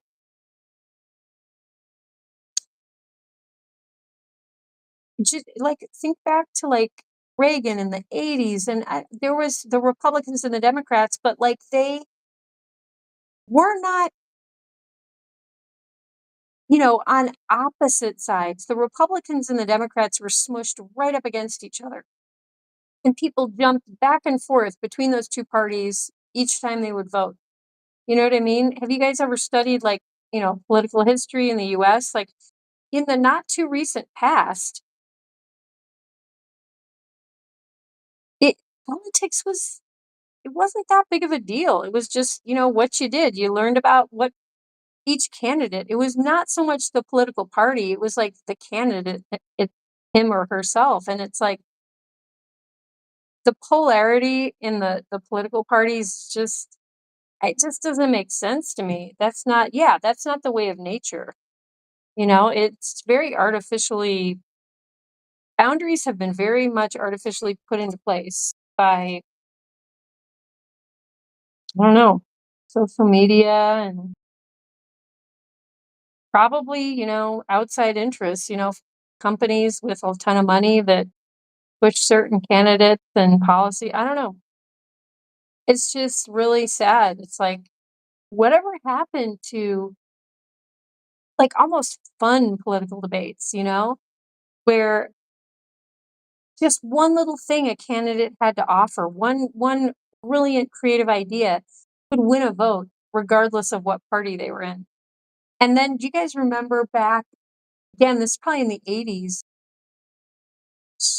Ross Perot? I mean, like there were people who were running as independents that actually had quite a good following, It's like, what having more than two political parties? Come on, let's get back some of these other interesting parties and actually give them a chance.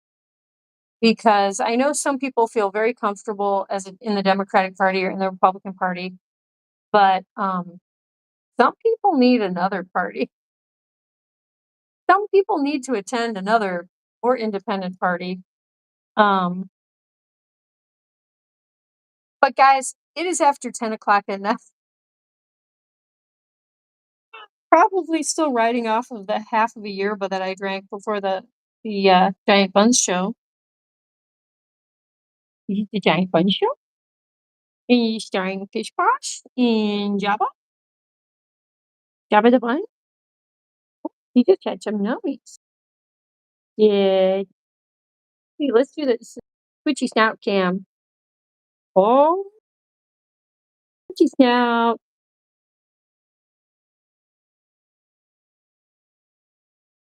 I don't know, guys. I have hope for the world, and I think our country is going to do just fine. We just need to learn how to communicate and present our ideas in a respectful way, and listen to each other. It's really, what is it like? Active listening, And everyone, please study nonviolent communication. Just think about the state of our world right now. Nonviolent communication, guys. It's really good techniques. It's not politically based. There's nothing if you're Republican, Democrat, or you're not a member of either party, it doesn't matter. Um, Donkey for president? The Bunz party. Oh my gosh, with Donkey as president. Oh my gosh, would that be a beautiful thing? Wait, we're gonna have to see if he's interested. Free cookies for everyone. You guys, I think he might go for that. I think I could see him. Oh my gosh. Look at this. He'd be so stately and and selfishly he would shamelessly promote the Giant Bunz channel, you know? We'd still have the Giant Bunz show even though he would be like in charge of everything and large and in charge. Would you do that? Would if you were president of the Bunz party, political party, would you do promote free cookies? Let's see. Is that a yes? It's nothing his nose. Ding. Yep, he'll do it. He will do it. Well, guys, we pretty much solved the world's political problems. Donkey for president. That that was that was easy. Who came up with that? Thank you. Pretty much just solved the world's problems right here on Giant Buns. This is gonna get a lot of views, people, because we saw it all go down right here. Wes, was that you, Mr. Wee's Banana? Hooly. I think you were the first one. There we go. Flea cookies for everyone. All of our friends. Um, House? Oh, his speeches and debates would be through text to speech. Bunny knows, yeah. Cute Wooly, that's right. It would all be in the donkey text to speech. Would that be so cool, Donkers? You guys, he's so popular, especially when he does text to speech. I mean, like, and look at that tail. Would you not vote? Look at this. He has a puppy dog tail, you guys. Look at that. And he can do the side eye right into the camera during political debates. People will be transfixed. They're just gonna be like, and he's calming too. He's very centering and calming. So any kind of international relations, summit meeting, where you've got people from countries that are like, oh my gosh, we're like about to go to war, we're at war, or we're tariffs galore, all that kind of stuff. Like, look at that. I mean, people are going to calm down and they're going to be able to listen to one another, connect. They're going to be able to figure it all out. And then, and they can, when things get out of hand, they can always give Donkey some pets. And then cookies will be handed out, you know?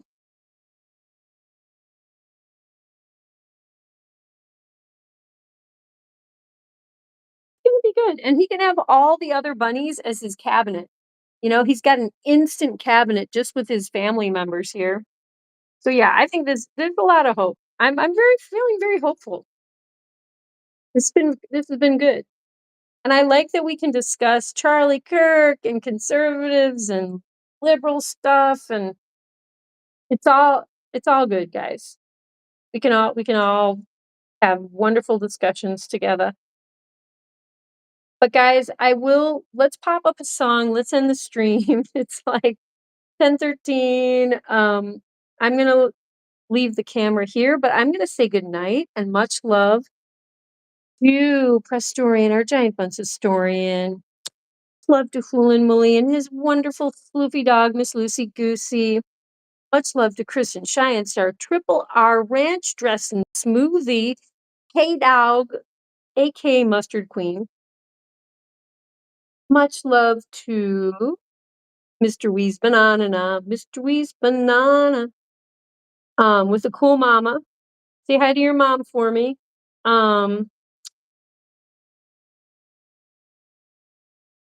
else? Who else is still here? If I forget anyone, you have to tell me. Let's see here. Wow, I mean we've had a bunch of people watching, but not everyone's chatting, I think.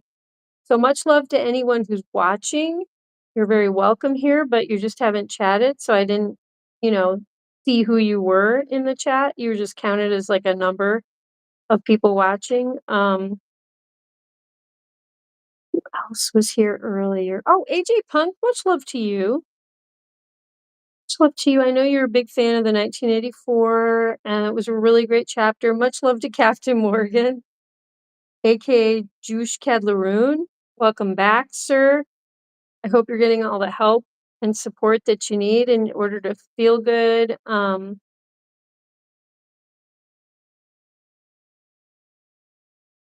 Guys, okay. I think I got everyone. And let's pop up song. Good night, everybody. Yes, much love. But you guys, wouldn't you love to hear Donkey give a whole speech?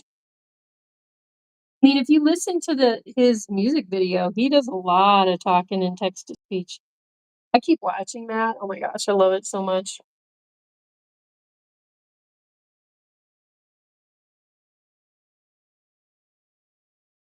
Okay, Don.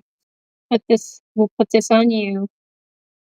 Hopefully it'll stay upright. There we go.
Donkey the rabbit munching cookies all night. Sugar rush blazing a crazy delight. Nibbling faces in a frenzied haze. Friends confused in his cookie craze.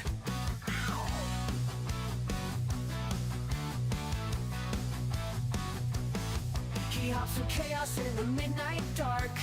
Cookies in his paws leaving a sweet mark. Face is bitten with a playful bite. Donkey's world, a funny sight. Donkey the rabbit, sugar in his veins. Nibble on your face, crunching all remains. Cookies crumble, falling to the floor. Donkey want more, can't ignore. Chasing shadows under the moon's bright glare. Cookies his obsession like he don't care. Friends watch in shock as he takes a bite. Donkey's love for cookies just feels right. He grins, mischievous eyes so wild.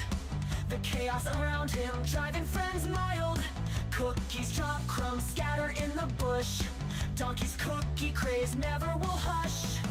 By Mark's stories on furry cheeks, Donkey the rabbit at his cookie peak.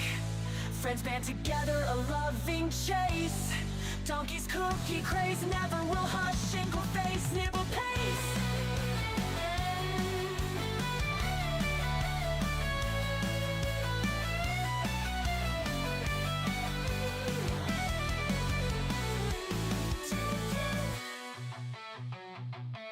Donkey the rabbit, with sugar in his veins. Nibble on your face, nibble on your face. Cookies come, big brother falling to the floor. Donkey want more, can't ignore. Plans ignore. Donkey